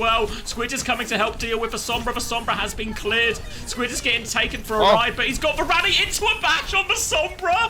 Kuffer inadvertently sets that one up for Squid. He takes the opportunity, and there's mines on point as well. They did get the flip, and they've got a tree to play around here, GK, but low on resources, low on time, and anti-nade makes that tree worthless. Admiral on the high ground, but hacked, boofed, everything coming at him. And SSG in a commanding position to close this out. A late touch from Lethal to stall this one out a few more times. Just a clean-up job now in theory. Ramon has found a trade, but it really shouldn't be enough. It's obviously city centre, so there's a lot of stalling that can go on. Good find onto Ramon on the exit there. The DPS full. One more touch from Kuffer here on the Doomfist, but booped and hacked out. No chance for another touch. And SSG taking that one pretty convincingly. Riddle me the Life Weaver Bap here. Yeah, I don't know. Hard to... One of those things where it's probably working in scrims, but honestly, sometimes you need to understand that in officials, it's just a fucking different game, you know? And all the cheese shit, it's just it's not going to work when everyone's not mental boomed by it. Big question will be if they continue to play the same support duo here. Fuck, yeah, I don't know, it looks like they're still on it. I mean, that does feel like a particularly hard map for it when Tracer Sombra Ball or Tracer Sombra Winston are such especially with ones. the Winston, right? Obviously Bap Ram, and Ram has a little bit more. Yeah. Yeah. This feels so like it should be let's better. keep our mind open, mate. Okay, Yeah. Mind open. Petal now to get Kuffer onto the high ground, actually. So, alright, there we go. That can help. They've got a bit more control of the map now, GK, and Kuffer will drop back. They've got control of this choke. The Orisa should have a nice matchup into the Ram, but control of the choke is going to be difficult to work with. Kuffer now gets speared. Admiral is looking for this Sombra. Both supports are looking for that, so Kuffer has no support for a while, neither does Lethal. They're going to regroup with Kuffer onto the high ground now. It is a 1-for-1 trade, all things done. Now drop onto the point. Grip to keep Kuffer alive. He can maybe contest one more time. He uses the form, but a little bit too late there. Kellen keeps him at bay, and Squid is clearing his Sombra. Moira into Sombra, actually a pretty reasonable matchup, but does just get punched through there, trying to keep Kellen alive. So the trade is still good. Kellen's on the back foot. Pocket coming from downtown from CJ. Keeps Kellen alive just about for now, but SSG have had to give all the space, and they will get the flip eventually here for GK. Chance to set up on point, and the Petal is like quite a nice touch in allowing Kuffer to go between the choke and the high ground top left. Yeah, and all of a sudden feels like we can get good value out of the grip, bringing him back once he's used his form and stuff, because obviously Ram famous for having really vulnerable timing, so go in with form and then just get pulled out. Maybe it makes sense. Now our Life Weaver's getting picks on the Moira across the map as well, so... Is there anything Ollie can't do? Hack onto UV now, the Tracer Sombra timing, and Yuvi's going to regret trying to take natural. Wasn't a grip in time, and now it's all Life Weaver healing. The Petal goes up, the tree down in response, using the tree to body block a bit of this. Ray comes through from CJ. Pulse Bomb connects onto it, though. Kills through the tree healing. Seeker's going to clean up too, and the Ray ends up getting it done for SSG. Overwhelms that, and this is going to be one of the big problems, right? The Ray value is going to be higher than all of GK support ults. Even the Coalescence is actually a significantly better role, I think, than Evo knows. I mean, Cole's so good if I have a Tracer and a Sombra, because all I need to do is 20% of the backline's HP and my Tracer Sombra finishes it off. So probably going to see Squid focus the BAP here, I think, or the Weaver. Yeah, Sombra's going to come in as well. Obviously can't interrupt that Coalescence. Early Virus, though, gets scouted out as he cloaks up. And the EMP from Sugar-Free in main while they do this. Trying to push forward. Gets a couple of kills from that. Don't even need for Coalescence. Window just gets no value in response to that. Easy cleanup. Can't, has to reload, so they lose for Sombra for a second. But Kuffer is stuck in. Forced Surely to now. If there's a time to give up, it's now. 0 on both of the spots, but they're both walking back out on it. So there is belief in the Gultech theory here. Yeah, they keep believing. They've got double DPS ult and obviously the Annihilation to throw into this next one here. Only a Coalescence in response. Eyes on this Moira as well. It will connect. Virus is good. Squid can't get away, so that's the only ult off the board for SSG. GK can now start to bully their way in. Can hide in if they really want, but it's a good slow from Kuffer to stop CJ's exit. And now it's just a matter of time. Kellen will be playing for a trade, running around, keeping point stalled. Gonna have to accept their loss here. And the EMP does get a one and done. The Pulse Bomb is actually saved from, isn't saved by the lamp there. So a late trade for Seeker, but not an also consequential one. They're trying to find Seeker now, or find the Sombra. Can't find either though. Full paranoia. Maybe there's a high noon Petal play here. Is there's a tech here? What do you think? Can you grip it as well and behind him still goes off? Any Life Weaver experts in the chat? I hope we're about to find out. Squid is all the way behind, by the way, and I love this for him. Playing for side fight essentially with the Coalescence. Pressure on Lamp comes out. Grip away from that one. Onto the Petal. Oh, you did it! You did it! Oh, it's worked out beautifully. He's forced for recall now on Seeker as well. Yuvi's going to group up with Lethal underneath while Kuffer continues to anchor the point. They're cleaning up these low HP players, and SSG all of a sudden they need to reset quickly. Squid over to the Brigitte right now. Not the greatest matchup. Kellen's going to get traded. Oh no, sorry, it's the other way around. A late trade onto Amon. Now the Annihilation pushing forward into spawn. They want to stagger all these kills. Where are we going, Squid? A whip shot, and Squid is on the lamb behind him once again. Moira Brig, it's all the same playstyle. Just get behind and cause some havoc. He's going to get the touch and trigger the overtime here. Short-lived life, but is there a room now for a Tracer or Sombra to touch? Where is Seeker? Sugar-Free dies for it. They're 2 players down now. They have to keep inting for this touch. Kellen's going to try and go through. Kellen gets it, but he's pushing into a tree. Tree 9. The tree doesn't quite block it. CJ swinging around for one more touch. He dies for it now. Over onto the Tracer. Seeker's gonna get another one. It's all a bit of a means to an end. Squid can't extend it one more time. A few deaths padded in there as we get a pause. That is UV leaving the server as we're tied up 1-1 here. Oh, it's so good because what he does is he high noons in the middle. And he draws all of the aggro humanly possible to get sucked up to the spot where he could see everyone that was. And he's got the heads partway charged as well. Yes, so, exactly. Yeah. It's actually Gultech. He's that guy, okay? This guy, he just gets Overwatch, and the rest of us, we can't quite see it the same way.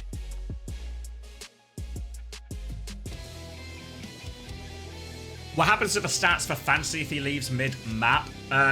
Toby will have the real answer to you, but worst case, we can just get one of the game reports with all the stats from the players. So they'll have to be entered manually, so it might be a bit of a delay before they come through, but you will still get the full scoring for all of it.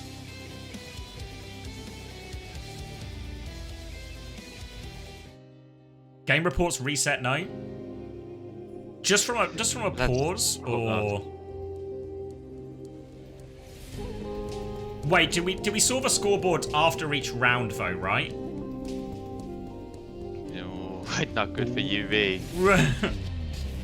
Yeah, he starts from 0 now, but did we see the scoreboard before? And we can use addition. I guess we're still gonna miss the middle round, right? Yeah.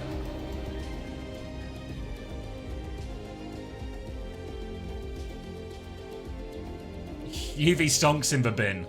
Fuck. No way to do it for us to do it unless someone was recording and happened to press tab in that window as well, right? Okay. I'll do some investigating and some looking around. I'll see what I can cook up. But we'll do our best. We'll do our best. Worst case, we can hopefully at least skip a round around it. For now, though, the Lifeweaver bat continues. Kellen is on the Winston here as we move her onto Gardens. Really have to feel this. It does lean dive more historically, but we've seen Winston struggle a lot in the current meta. Ramona's harassing the backline here as well, so CJ is very much occupied. And while this backline is occupied, that's going to mean Kellen's going to have very limited support and healing. So they're going to get cleaned up on point. Ramona's going to continue to harass. And you can see Ramona, he's not really committing for kills in a lot of these situations. He's just happy to be a nuisance. Take that line of sight, occupy that time, leave Kellen and Sugarfree isolated and unsupported, and allow his team to do the rest. All of a sudden, it's starting to look really good. Those who kept an open mind, well done. This is your reward. Alright. Squid loves a flank, doesn't he? Now pushing deeper with the Moira. Damage orb out onto the backline. UV is going to be forced to step away from that one as Kellen reclaims for space. Wimone is continuing to be a nuisance, but Seeker wants to come threaten him. Will Bates out? Oh, he's dead, he's dead. Wait, there's another mini. He gets the mini. Seeker's given up the chase as well. Kellen, meanwhile, is just taking this nano straight into the backline. That window is not going to help UV out of this situation. Can't jump through it, mate. It's not a speed ring, mate. Not every glowing circle will make you go faster. Lethal with the fadeaway flashbang as he takes the reset as well. And it will be a retake here for GK. They can probably want to go inside so they can use this tree to help them force point. Will be some EMP and high noon timings as well. So a lot of good ults to force for point. But once SSG get this EMP and this primal, this is what makes the dives really scary, especially with that nade to really underwhelm any, well, completely stop any healing from that tree. High noon in main from Lethal, and there is a grip angle maybe underneath to get him out. He's going to get a lot of damage onto Kellen as he jumps in. Lethal is going to be gripped away though. UV was just bait. More ults are thrown into it though as Kellen chases with the primal. Now trying to take this Lifeweaver away from the tree. And Admiral, he just wants to get back in the tree, but Kellen won't let him. Now clearing the top as well. EMP comes... Wait, was that just a normal hack? I keep seeing it. I keep seeing that was really thing, confusing. but it's not... It's not fucking EMP, because I thought I saw a million EMPs, but I definitely Is it like one of the perks or something changes it? Yeah, I don't know, but it's... That's just for virus spreading? Oh, it from the, like, the cube perk? Oh, okay, I see. Yeah. It's similar to, like, the Lucio amp perk, right? Meanwhile, an invisible coalescence. So I'm seeing EMPs that aren't real. I can't see a coalescence that is definitely real. My eyes, they're deceiving me. This EMP, that one was real. Sugarfree gets one shot for it and no kills out of that four-person EMP. You fucking idiot. They're literally nowhere. They're in spawn, mate. It's so fine. Just tip play position. Meanwhile, Ramon's going to drop his EMP. That counter nano onto Kellen available, so no EMP value in this window. Can't even find the kill onto it either, so two ults used. Kellen will survive all of it. Is low HP, so has to disengage for a little bit. But there is a Moira on the bloody flank again. Lethal and UV are trying to take this high ground position, clear some of that. Need to top up Ramon, but this Moira won't leave him alone. The flash fan the hammer, though. Lethal shuts it down. Now a high noon on point. The hack out of it. He is forced down, but he still kills Kellen. He will get traded, but too little, too late here. And SSG, they're going to be forced to reset again. Mate, we just play 80%, just play position with EMP and dive. Oh my god, it's unlosable, but we've got to go to spawn. We've got to go around the corner. We've got to die. And we give the fucking worst comp in the game an opportunity to hold instead of making them retake into EMP. Well played, Sugarfree. Hope you're fucking proud of yourself, mate. Just to confirm for everyone, Chris does no longer work for SSG. This is just how he feels as a neutral bystander. Seeker now pushing out for Sombra again on this flank, teaming up with Ramon. Trying to find a bit of space. They're trying to scout for Sombra out, and there they find him again. 2v1. Can they ambush him here? Ramona's TP back to spawn towards that Mega. Will survive for now, but Ramon is very much out of the fight, and Kellen has his primal ready to go. Will need to be popping this one soon. Here it goes. Kellen looking for it. Pulse bomb behind is good. No, it's only onto the Rambo. Lamp and tree have been used, and CJ is dead in the back. Kellen is low HP. He has to disengage from these megas. No value out of a primal. No nano coming up mid-fight either, but they have to keep sticking into this fight. Nearly have a coalescence up for Squid, but they are desperate for that right now. GK in pole position to close this one out. Kufa's just swinging. Squid dies just before the coalescence. One more touch coming out from Sugarfree. Now an annihilation on point as well. Annihilating kind of nothing, but the damage is more than done. One more touch comes through. The nature of Tracer Sombra in these metas. numbers. They can keep extending it, but Kellen falls. And GK, Lifeweaver, wins it.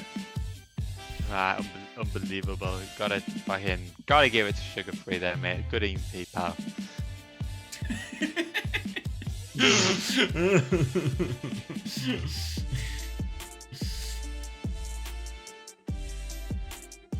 Yeah, well, those are the timings, because sometimes even versus a comp that is a bit more diveable in terms of like for BAP Lifeweaver, the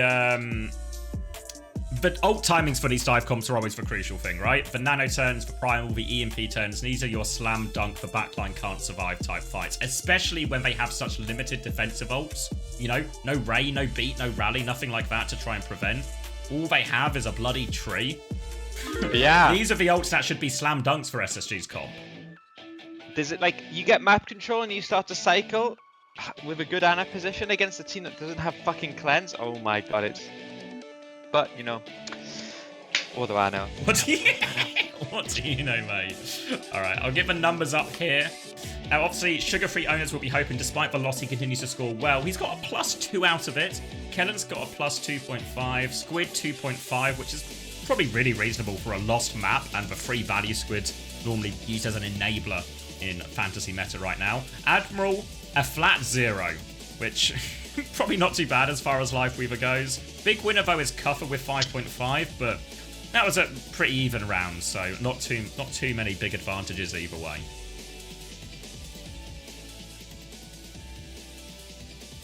Yeah, no one's even really that big. Lethal -1, Seeker -1.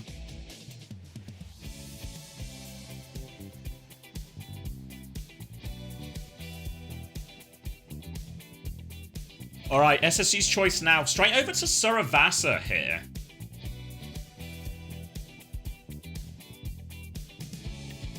How are points generated? So you get a point every, if I remember this off the top of my head, point every 3 limbs and 0.5 points for every 2k of healing or 2k of damage. Obviously, if you're a support and you're doing both, you get points for both. And you lose a point, most crucially, for a death. So feeding is punished quite severely. So you need your players to save the KDs.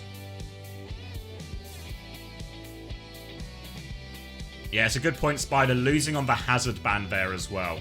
So now all of a sudden, the ability to Winston throughout the rest of the series for SSG gonna be quite limited. Because we've seen Winston when Winston's played into these hazard type comps, it's been so difficult for the Winston players. And really in the hazard matchup, Kurtha has a significant advantage over Kellen. Yeah, and what did they banned Kiri, right? So still got their good ban, still got the Winston ban, the Ana ban. So yeah, I'm sure GK will be quite pleased with that. I guess we'll see like a Dorado or a Gibraltar next, but even then, you're gonna have to eat a Winston ban here. So well, I think Liquipedia has the inside track, so it's a Lucio ban from SSG and a Sombra ban coming out from GK. What map, or are we doing? Suravasa. Okay, Suravasa. Yeah, I think also pretty reasonable, to be honest. I think the ability to play some sort of dive comp on Suravasa is so much higher than the ability to play it on New Drink City. I think it makes sense to take it early if you look to do some ball or Winston shenanigans.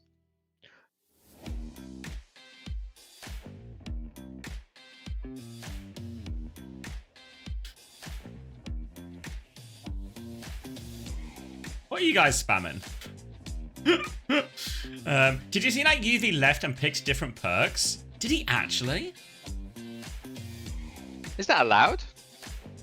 I reckon it's in the territory of not covered by the rules. If I was Hunter, I'd be in there. I'd be claiming my win as soon as possible. I'd be getting that rule book right out.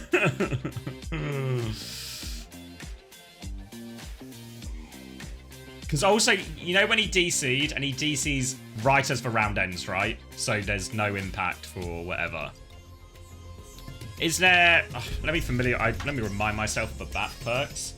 We won't have time to fully investigate this potential exploitation of rules here. But it feels like it's not how they would have designed it to work.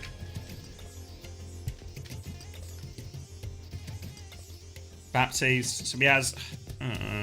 there's the one that buffs your window. Then there's the one that buffs the immortality field. And then there's the one that gives you an extra dash. Like, you know the dash with you use the exo boots? Yeah, yeah.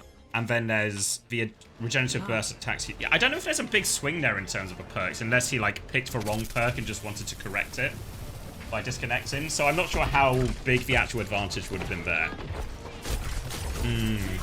Either way, we're now over onto Saravasa, and oh my god, it's a good day to be a squid owner. He's got 2 maps in him here. Yeah. Anna, Juno, Ball. SSG going to keep leaning on the ball here as GK play their preferred hazard. Juno, Brig, Tracer, Sojin. So difficult heroes to follow, to really dive, even with the ball cycles and stuff, whereas CJ will be that vulnerable target here. So every speedering timing, GK are going to be looking to close that distance here. If Ramon can find any sort of cut or an angle to make it more difficult as well, CJ is going to be the primary target in a lot of these situations for SSG. Oh, sorry, for GK. And that's going to be SSG's big problem. Can they keep him alive? So far the answer is no. Will's actually been pretty good for it so far. On the first map 2 and the Sombra. GK don't really have much of an ability to match the side fight, but I think if they just keep tempoing through the fucking middle, then it can work for sure. We see it a lot as well. We talked a lot about Sombra timings earlier and playing around that. The same is true with Bull. Like, as Kellen goes for this cycle now and doesn't find huge value, they clear Kellen a bit, there's a chance to go forward. Also helps if Lethal just wins the side fight by himself while dealing with the ball as well and surviving. That can help too. But you can see what is the rest of GK doing. As soon as that ball is trying to occupy someone, everyone is flooding forward, and Ramon and Kufa are just deleting this backline. Because anytime Squid moves away from CJ to support that side fight, enable Sugar Free, threaten the backline, it just leaves CJ even more vulnerable. Double support ult soon for GK as they get an early lead here on Saravasa. Ramon is lurking around for this pulse bomb. Can be Suzu'd as well though. Looking for it, goes for it, hits the stick. No Suzu as well. I didn't see exactly where Squid was. Was he? I presume, presumption is he's on the flank trying to help out with that. Help enable Sugar Free. He's gone deep but can't find the kill. Kellen's going to invest the mines to try and clutch here. Yuvi's going to have to try and dance away from all of this. I think he's good for it as well. Kufa is playing bodyguard, forces everyone out, and all of a sudden SSG find all of their players on the same angle. A downpour to chase some kills. Out of the sky is Seeker, nowhere to go. Nade can't save him, and GK should be able to get the first flip once they force Kellen away for long enough. There we go. Double support ult still available in all of that for GK. It's looking hard. Yeah, I mean, it's really tough to see these double flex wide comps. It's so much easier to see the game from Smash PvP. Like, whenever we watch like official broadcasting, it's much more difficult. My feeling is we need to kind of go before they get time to go on Ana, and if they do decide to push on Ana, we just need to sacrifice CJ to the gods if they have to trade. Trade, you know, like I think any following of the brawl, any following of the hazard is just, it's going to put you in a bad situation. You almost need to say, okay, you're going to take Ana, we'll take Juno and Brig, and then we'll see what happens afterwards. Kufa's been sent for a ride actually, and this one works out. It all started with a nano Freya, and Seeker just rally jacks his Admiral straight through everything. So Seeker comes up with a big play, kind of out of what shouldn't have necessarily been that favourable trade.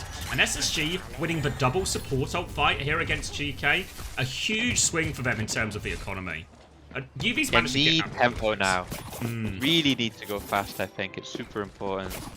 Yeah, if SSG be the initiators here, they fight GK before they can get into position. What it means is CJ gets to keep a good position because GK are busy responding to it rather than running on the backline. Sugar Free and Kellen making that initial move, and good for 2 of it. Didn't even need it. They still lose CJ, but trading out, right? Trading out. Sugar Free is going to get free for it. The trade is happy. They have lost Kellen as Sugar Free goes back. They actually gave the flip during all of that, so not the cleanest execution of the theory. They should still be good for it. I think they have to deal with this hazard, but with no source of healing, they can get the point right back. But what GK have done with this flip is allow themselves to have a very time-friendly retake, but still no ults. Maybe a downpour coming through. But now SSG, a mines to go early with, a Kitsune rush to go early with. very difficult for GK to walk through this difficult position. They are looking for the ball. Admiral's got eyes in the sky, and they have found Kellen. That gives them a little bit of space for free. Kuffer's going to come from the side as well. Always keen to circumvent the fight and get backlines. But now a Kitsune rush push. Admiral is trying to kite. Shield is up,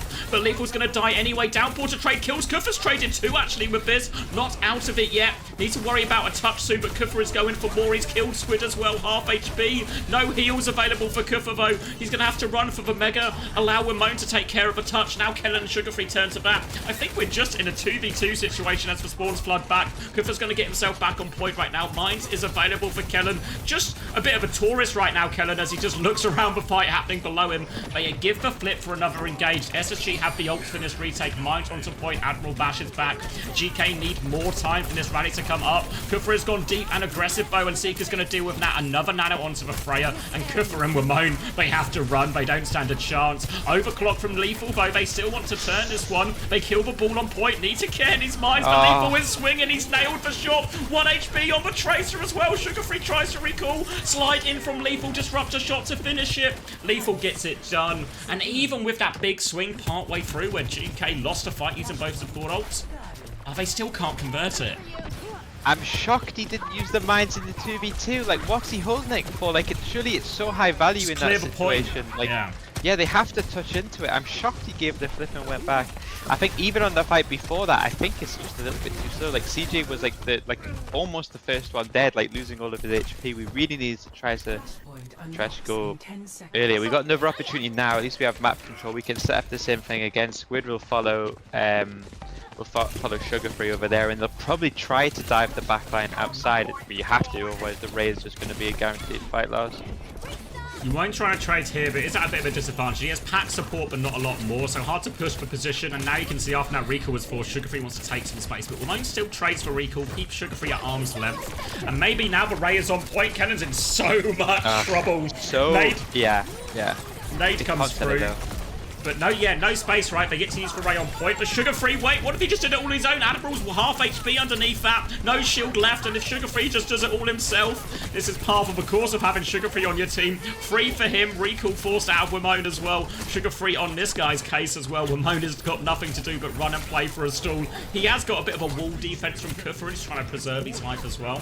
And they do survive, but Sugarfree clinical in that fight for him. And now good ult for SSG. Oh, wait! This could be free. Terrible be a retake. They have the ults. I don't think SSG will give this up, but their ability to go early is now maybe limited. Look at Wimone's position. Pulse bomb out. Defensive nano keeps CJ alive, and the defensive nade. They've lost Squid, but both support ults are out. Both supports will still fall. Kellen is there. He's 20% away from a primal, which might as well be a lifetime away. He's only got 2 bars of HP. They're gonna not... It's worse than a free retake, Chris. It's a retake where we spend both support ults. Yeah, an expensive retake. This is absolutely... This is even worse somehow. I guess, I don't know. A self-expensive retake. You're paying them to really take your space. Yeah. Yes, exactly. Yeah, that doesn't make sense, does it? We should not be paying them to take our space. You're giving it to them, and you're paying them for the privilege of receiving. Doesn't make any sense to me. Now a rally on point for Admiral to close this one out. Kellen is close to the primal with Sugarfree darts behind. Wimone is marking this. Admiral has popped the rally, but not a whole lot to really fight with. Time for SSG to slow this down. Now a chance for Kellen with this primal against no rally. Just has to avoid the downpour. They've lost Squid again. Kellen needs to make some magic happen. Tries to separate the brig. The whip shot, it denies that juggle, though. He's going to keep going for it. Admiral's giving him the slip again. Jumps into a pillar. Admiral is still getting full pocket from UV. The anti will allow Kellen to finish the job. Jumps out there. Probably fine in reality. CJ has managed to skirt his way out. He's got Squid TP into him off screen as Sugarfree is going to clean this one up. And SSG, they cling onto this Saravasa. Good position for him now. Wimone has killed both backliners with a pulse bomb. How on earth? Every time it goes right for SSG, it just goes completely wrong for no conceivable reason later. And now he's on Sugarfree. The recall has been forced. The price of retakes is at an all-time low here as GK flood back into point. This retake will seal the map for him, but Seeker has found a trade. CJ is coming back with Nano soon, but Piana's so bloody slow. He's got so far to walk. Sugarfree and Kellen have to keep this point anchored. Kellen is so low. low. It's now on Sugar Free. Kellen doesn't get over the wall. The defensive nade comes through and it splashes onto Kufra as well. Now the nano onto point. CJ is back in time, turns onto the brig. Kellen kills that one, and they might just about do it anyway. No backline, no problem. No Tracer, no problem. SSG have scrapped their way to this point B, and they keep the Saravasa going. I'd be raging if I was Will right now. What more could a boy do, you know? 2 picks on backline, on the players that have ults, and I force Tracer recall. Unreal. I have to say, I think Seeker needs to do more here. I really feel like he's playing by far the most broken fucking hero in the game. He needs to get his ass on the backline too. Don't need to play it like a sniper. Just fucking push the brig, push the Juno. Don't need these bolts into the wall, mate. Into the backline skulls. Now looking for their next engage. They have Kitsune Rush and Primal very soon, SSG. They seem to be biding their time for that. UV and Admiral will have the support ults to counter this out. Sugar Free and Squid are in very deep here with Kitsune Rush to chance to start the push. They're going to drop that one nice dink from Squid to finish off Lethal. That's 1 pick already. They need to help Kellen out here on point, but he's got the Primal actually, so he can look after himself. Now the rally comes out from Admiral, but he is getting taken for an almighty ride here down onto the coast. Pulse Bomb this time, but he just recalled the 180 sleep attempt from CJ. Holds on for now with Moan, and it'll be a scrap on point. Admiral died at the tail end of that rally as Kellen finishes his ride. Now the nade comes out. Pulse Bomb round the corner for Sugar Free. Not near anything, but they should have the numbers to win it from here. Maybe I've spoken too soon. Lethal is right back. Seiko takes down Ramon. Big kill when this downpour comes out, but the bubble is there, but Kellen walks out of the bubble. We'll just get out of this one as well, but sliver of HP, all of a sudden GKF ran straight back into him. And winning situations just not being converted. Thank you, Carbs, for the prime. And GK have maintained their position on the point. Nano is available now for SSG. It is on Kellen. He is back on point. He is looking for the backline. One more jump, and he has a bubble. Eyes on the Juno. Eyes on the Sojourn. Either will do, but the cooldowns are available. He's occupying the backline right now, but Kellen can't kill any. And Ramon's found a trade. Ramon's having to play such an independent game here on the Tracer, but he continues to find value onto this backline. He's still harassing him right now. They've killed Kellen on point, and GK are going to get this retake real quick. Lethal claiming all of credit for those kills. And that might 15%. SSG, they've still got 3 people respawning. It's on Kellen and Seeker to touch. Kellen can probably get the touch, but Seeker's not. Seeker's not going to make it. Kellen can't get there. He's whip shot back. And SSG, so many situations go begging for them on this Saravasa. It's so there for them. Really, it's so there for them. Like, any good dive coach will tell you, the secret to a good dive is when you get position, it's really difficult to take it back. You get all of the staging, you get the choice of the tempo, but oh my god, did every opportunity they get to throw it away, they did it. Thank you, Scar, for the Prime as well. Shout out Amazon Prime. Yeah, great map from Warlane. Obviously, between the two of us, I don't think we need much encouragement to start glazing Ramon, but really good map from him here. Remember as well, like, Sugar Free has been the guy on Tracer in North America, like, all of last year, even all of this year. Even last week, the last couple of weeks when SSG haven't had the greatest results in week 1, he's still been that guy. But Ramon outvalues him here.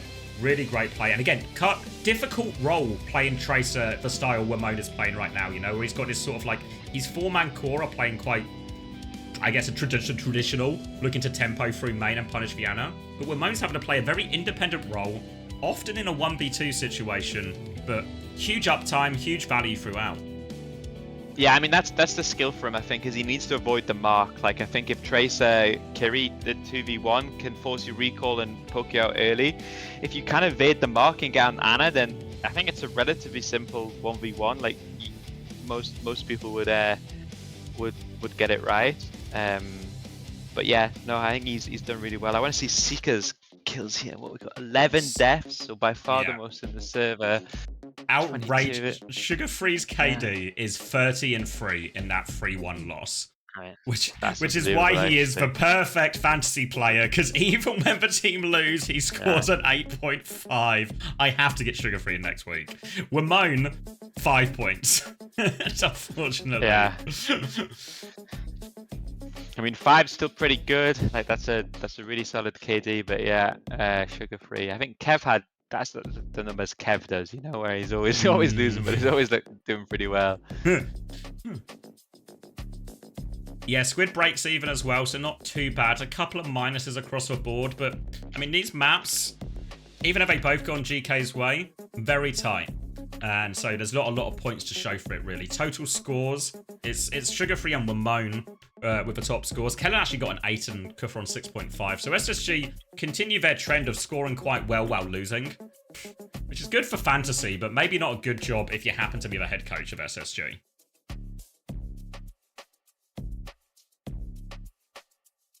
Yeah, tough one, because even here, you know, you're going to have to face probably Circuit Royale, you'd say. There's so many awkward situations. They still got a Winston ban.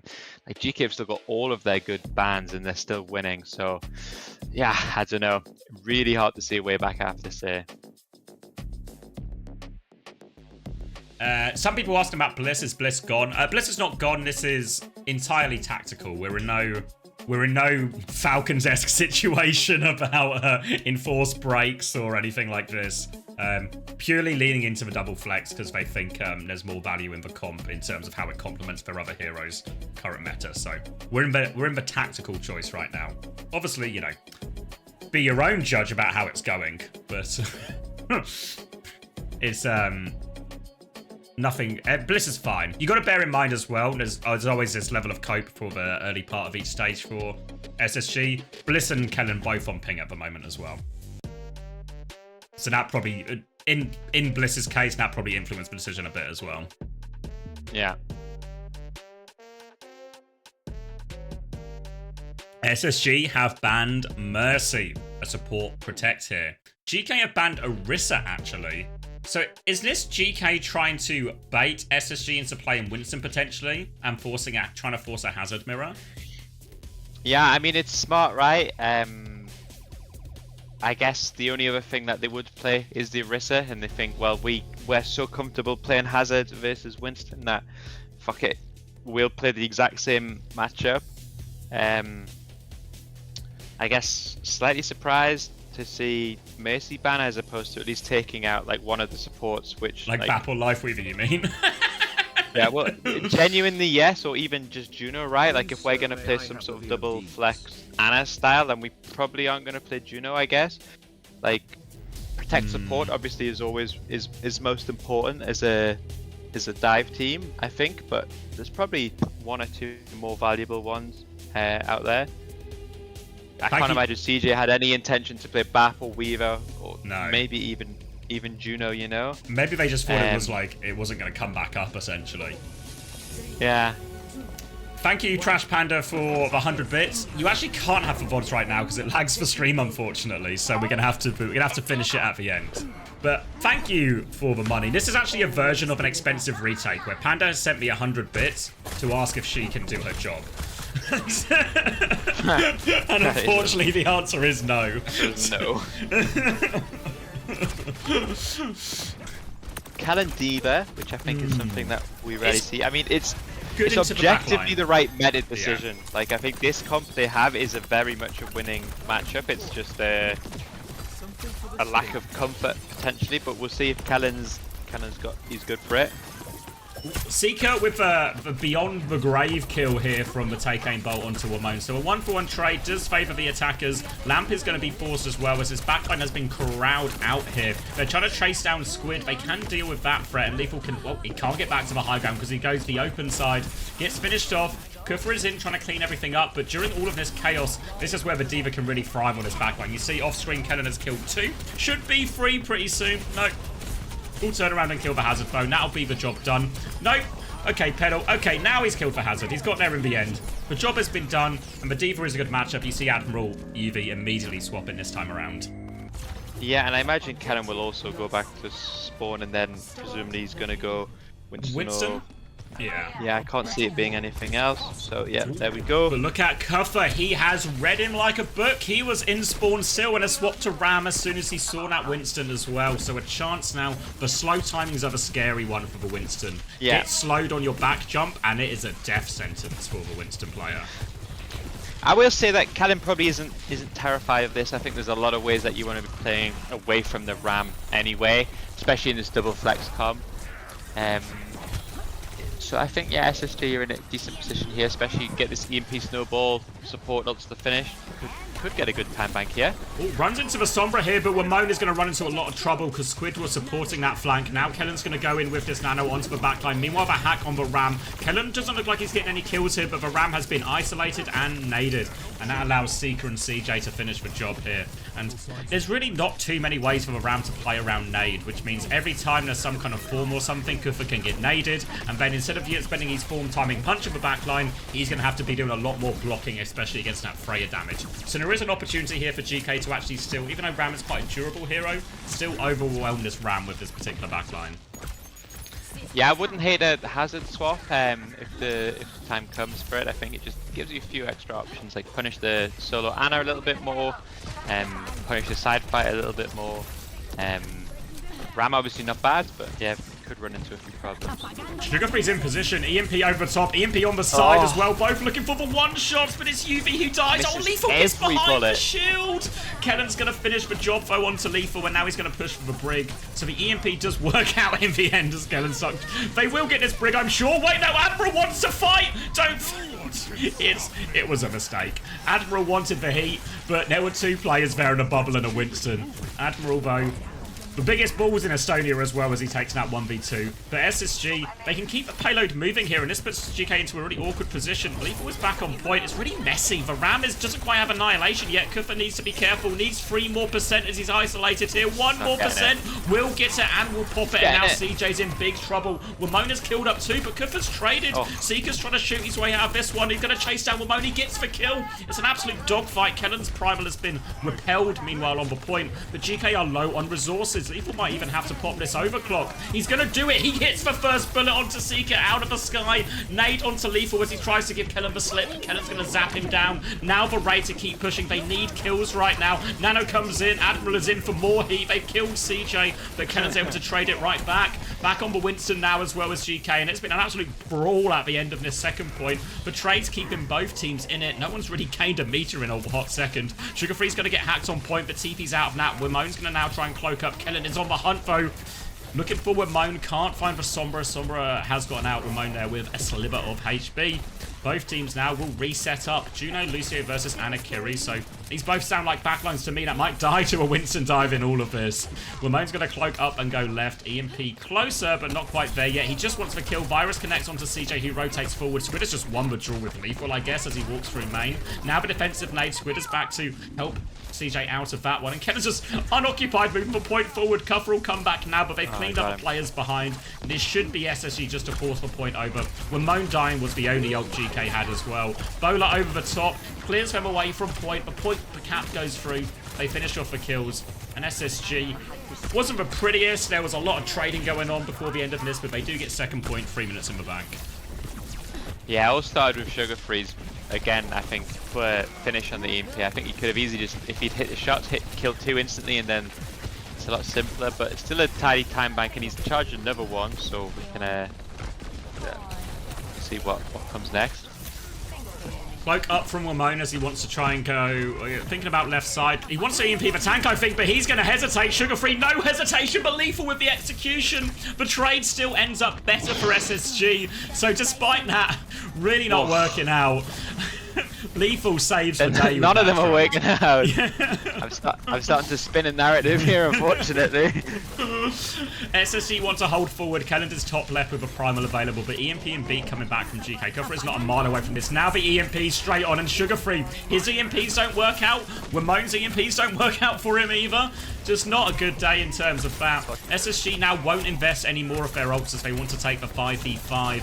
EMP for a quick reset, and now GK can get their support ults up. Defensive Nano, actually, they want to turn onto Kufa, but Kufa has Primal, and he's got the back jump. The Primal's not even going to get forced. They're going to hunt him. The beat comes through. Kufa does get it as he hits the back jump, though. So the beat is more to live, but they found the kill onto Sugarfree for all of it. Kufa wants to chase it down. Defensive nade onto Seeker, trying to keep him alive. They're all so low, though. The Primal will get the job done. Was a Kitsune rush thrown down there by Squid to try and live, but in terms of living, compared to the beat, compared to the rally, the Kitsune rush is much better as a pushing ult than a survival ult. And SSG blow the load, get reset back and spawn. Now overclock Kitsune. I'll go on.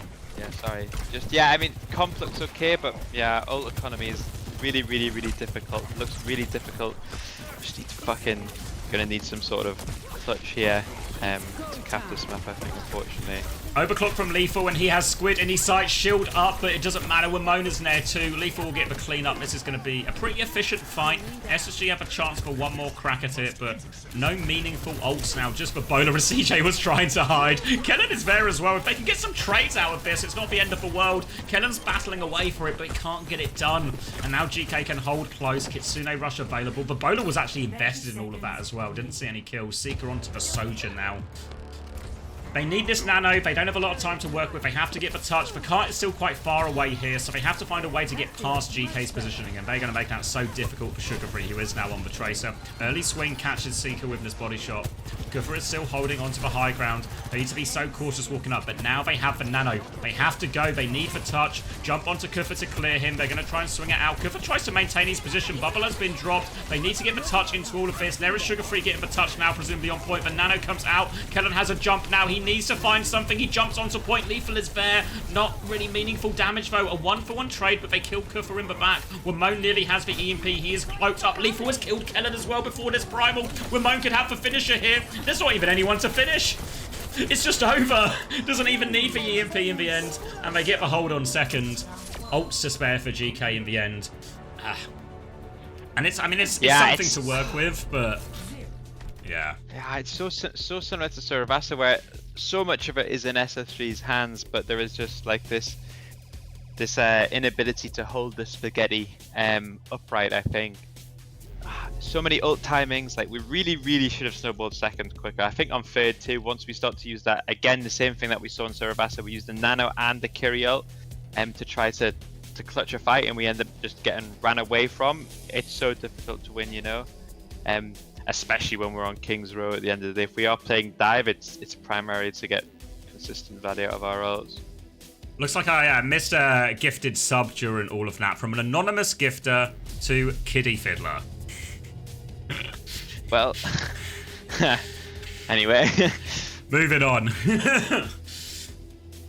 Gonna be BAP, well, threatening a BAP Lucio, but obviously SSG starting on the defense here, so the Anakiri is gonna be locked in. Choice for GK in terms of what they go here could just be, I mean, they finished on Juno Lucio towards the end there, which feels a pretty volatile backline into all of this. They have the choice. Interested to see if they lean into the hazard into all of this. I think it's viable, but King's Row's not the biggest or longest map compared to some of the bigger ones we see in terms of Gibraltar and that. But I think the Kiri Lucio seems pretty reasonable into this as well. You know, we often see the more compact a map is, the harder the Ana is, the easier Kiri Lucio can be, the more devastating. Lethal is gonna, well, he's actually gonna go back. I thought he was gonna stay Hanzo. It is a classic on King's Row first, but best point for this hero. But a Sojin will complement the comp a little bit more. Kufra's taken a nade on the way in here, so Kennan's gonna bubble off his healing. But Kufra has the Mega to play around, so should be more than fine. Sugarfree's killed Ramon, stop that Sombra getting anywhere close. So SSG in full control, and Sugarfree's not quite done yet, killing a couple of players, finishing this one up, and a quick reset for GK. Yeah, I think, to be fair, like the Sombra, I think it's obviously meta. I think there's a lot of reasons it's strong, but I think the Tracer did well against it. I think there's a lot of timings where you can finish off and punish the timings. Especially if you're a coach like me and maybe Max, who has a superstar Tracer player, it might be worth considering less Sombra time and more Tracer time. Spoilers. Spoilers. Speaking of spoilers, Kenan has spoiled this defense here for SSG.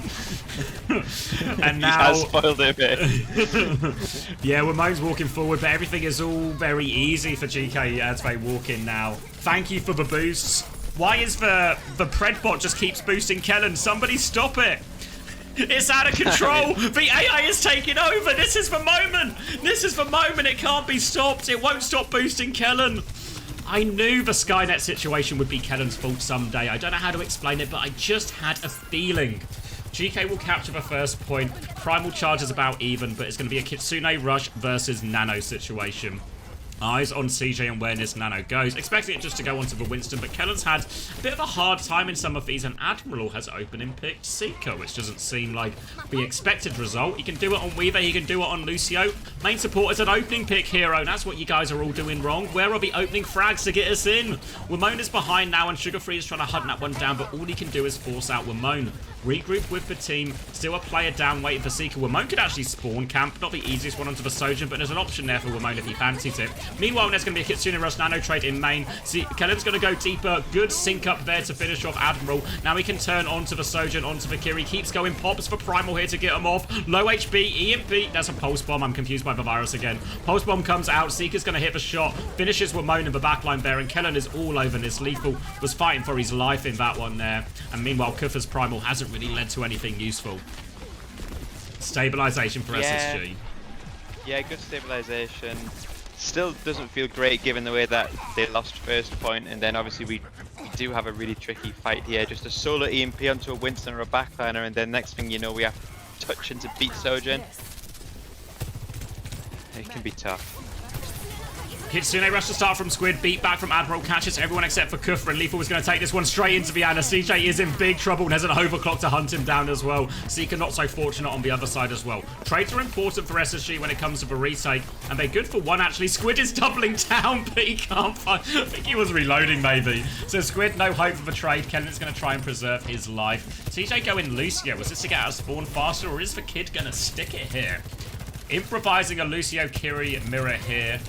Without their Lucio player, SSG going to go down on the mirror. They can have a recontest here, but they are going to be jumping into an EMP. Squid needs a big old Suzu to counter this one out here. Sugarfree does have a flank to play for trade. CJ's going to take an early rail. Admiral's marking this tracer. Wamone with the finisher. Just a hack onto Kellen. They are all piling into Kellen on the inside. No escape for him. Squid tried to TP, I think, to save him, but there was just too much damage at the end. They get the kill through. They get second point, and now GK, they have set themselves up with a 4-minute time bank to win the series.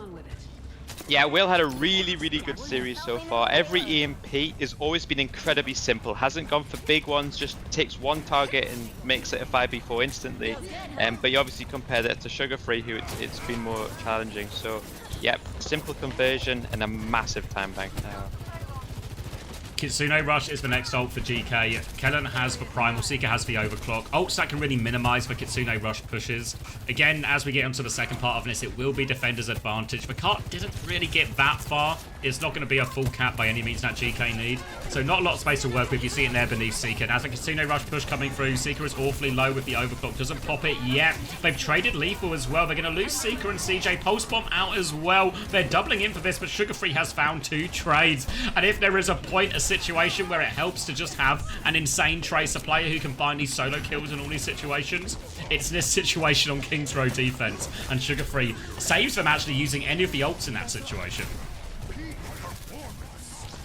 Yeah, but all it's going to take is one ult turn and this map is over. So the discipline, one ult, one fight is going to be super important here. Going to need an insane Primal, and then an insane CJ beat, and then, yeah, I don't know.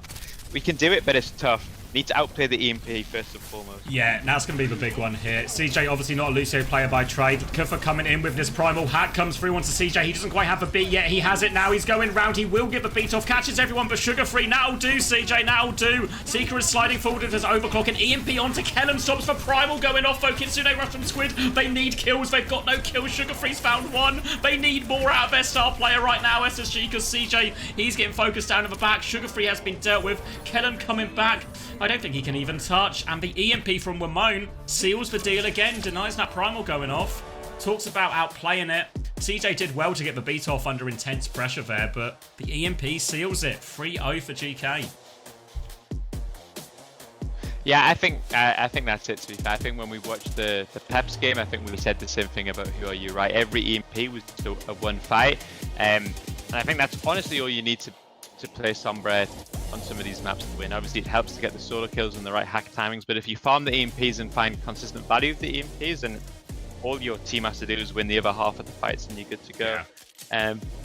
And I think we look at the EMP on OWCS, we look at the EMP where the fight was already won and they EMP'd and died. I think that's like the problem that SSG had, was that the ult economy is never quite the same.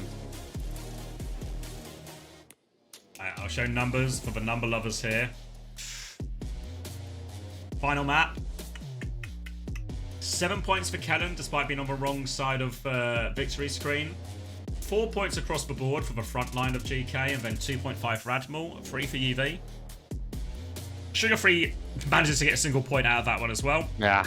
Total scores: 15 for Kellen, 10.5 for Kuffer, 12 for Wimone, top scorer in fantasy, and probably, for my money, the player of the match as well. Sugar Free still 11.5 despite losing all 3 maps. Wait until Sugar Free starts winning games, guys, because those points are going to be outrageous. Well, they've played all the good teams now, right, SSG, so they should be okay to start their slingshot back towards playoffs. Yeah, it should be... Oh, Kennen got 15? Yeah, Kennen got 15, actually. Yeah, true. Kennen with a big 15, actually the top scorer. So it wasn't Wimone, it was Kellen who was the fantasy MVP. That's insane, actually. Working that one. He played a lot of ball is what he did. I don't know, let me see. Which were the ball maps? He played it on first map, right? Only 2.5 out of that. I mean, he's actually gone positive on all 3 maps. Yeah, it was actually the third map he got the most done. I took Kellen out this week. Same. But Infected is going to outscore him in this next game. I promise you.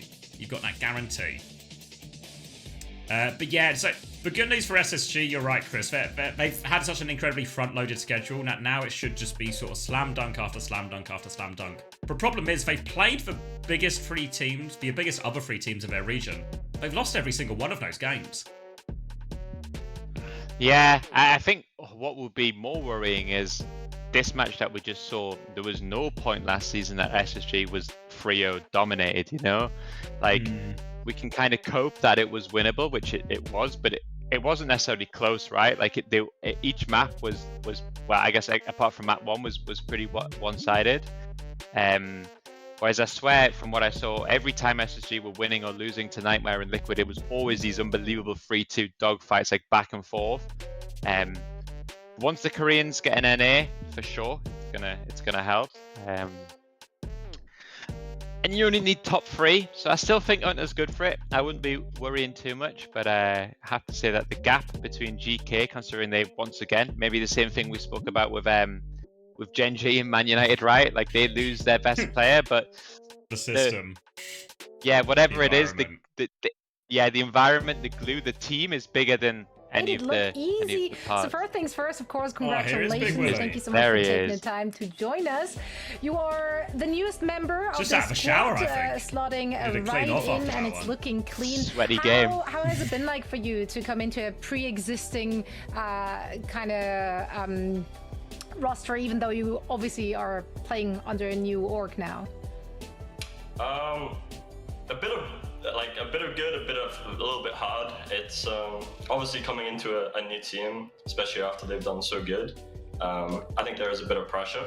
But obviously a lot of my teammates are from Collegiate, so I know them pretty well, so that helps a lot. And they are very good players, so it's not been super easy, but I think it's a really good place for me to improve, and I think today I showed a pretty good performance, so I'm really happy I'm looking forward to the future.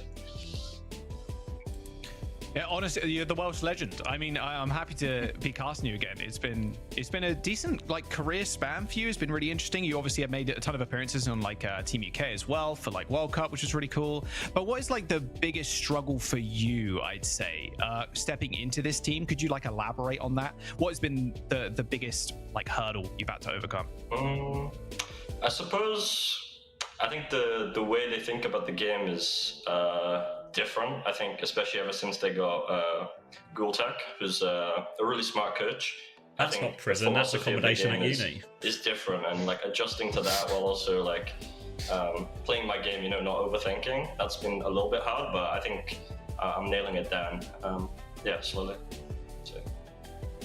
Yeah, can you share some of the maybe initiative, you're taking some of these fights, you're looking for hack targets and there's people following up on that as well. What is the communication for you, especially during that King's Row, for example? We see you as well, you're always in the enemy backline, you're looking for targets and there's people following up on that as well. What is the kind of play style that your coach is promoting in this kind of environment? What are they looking for you to do at all times? Yeah, I mean, it's mainly me and Kuffa in the front line who are looking to harass their backline, make it really hard for their backline to walk, especially when they're on like the slower comps that they were playing today with like a lot of Ana. Kind of opens up a lot for me to get on the Ana and make it really hard for them to play the game.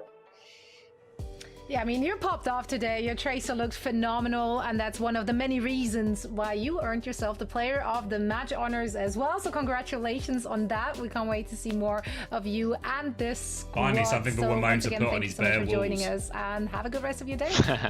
Yeah, thank you so much for having me. Have a good rest of your day as well. Bye-bye. Thank you so much. He's actually adorable. Oh, nice. He's a nice little guy, isn't he?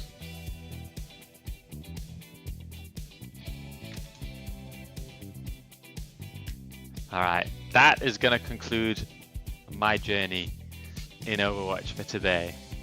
It's been a pleasure though, mate, okay? Glad you said today, though. I thought it was going to be a real curveball retirement out of you before the TM game. But, you got another day in you at least.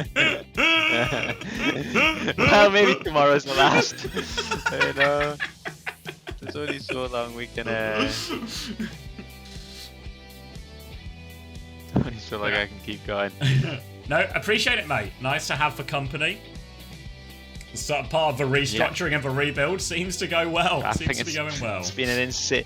That's it. You know, the thing is, no matter who you bring in, your system's so good that it's always the best. You know, like Exactly. you let Hunter go onto the wild and he's dying, but it's the stream that lives on. You know.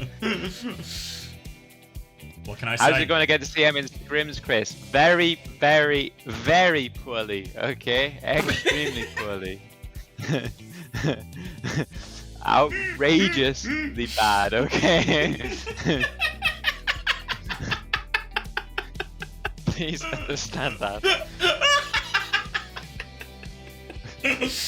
Well, if you're anything, Chris, you're honest. Well, you know. Well, it is what it is, you know. Wait, no.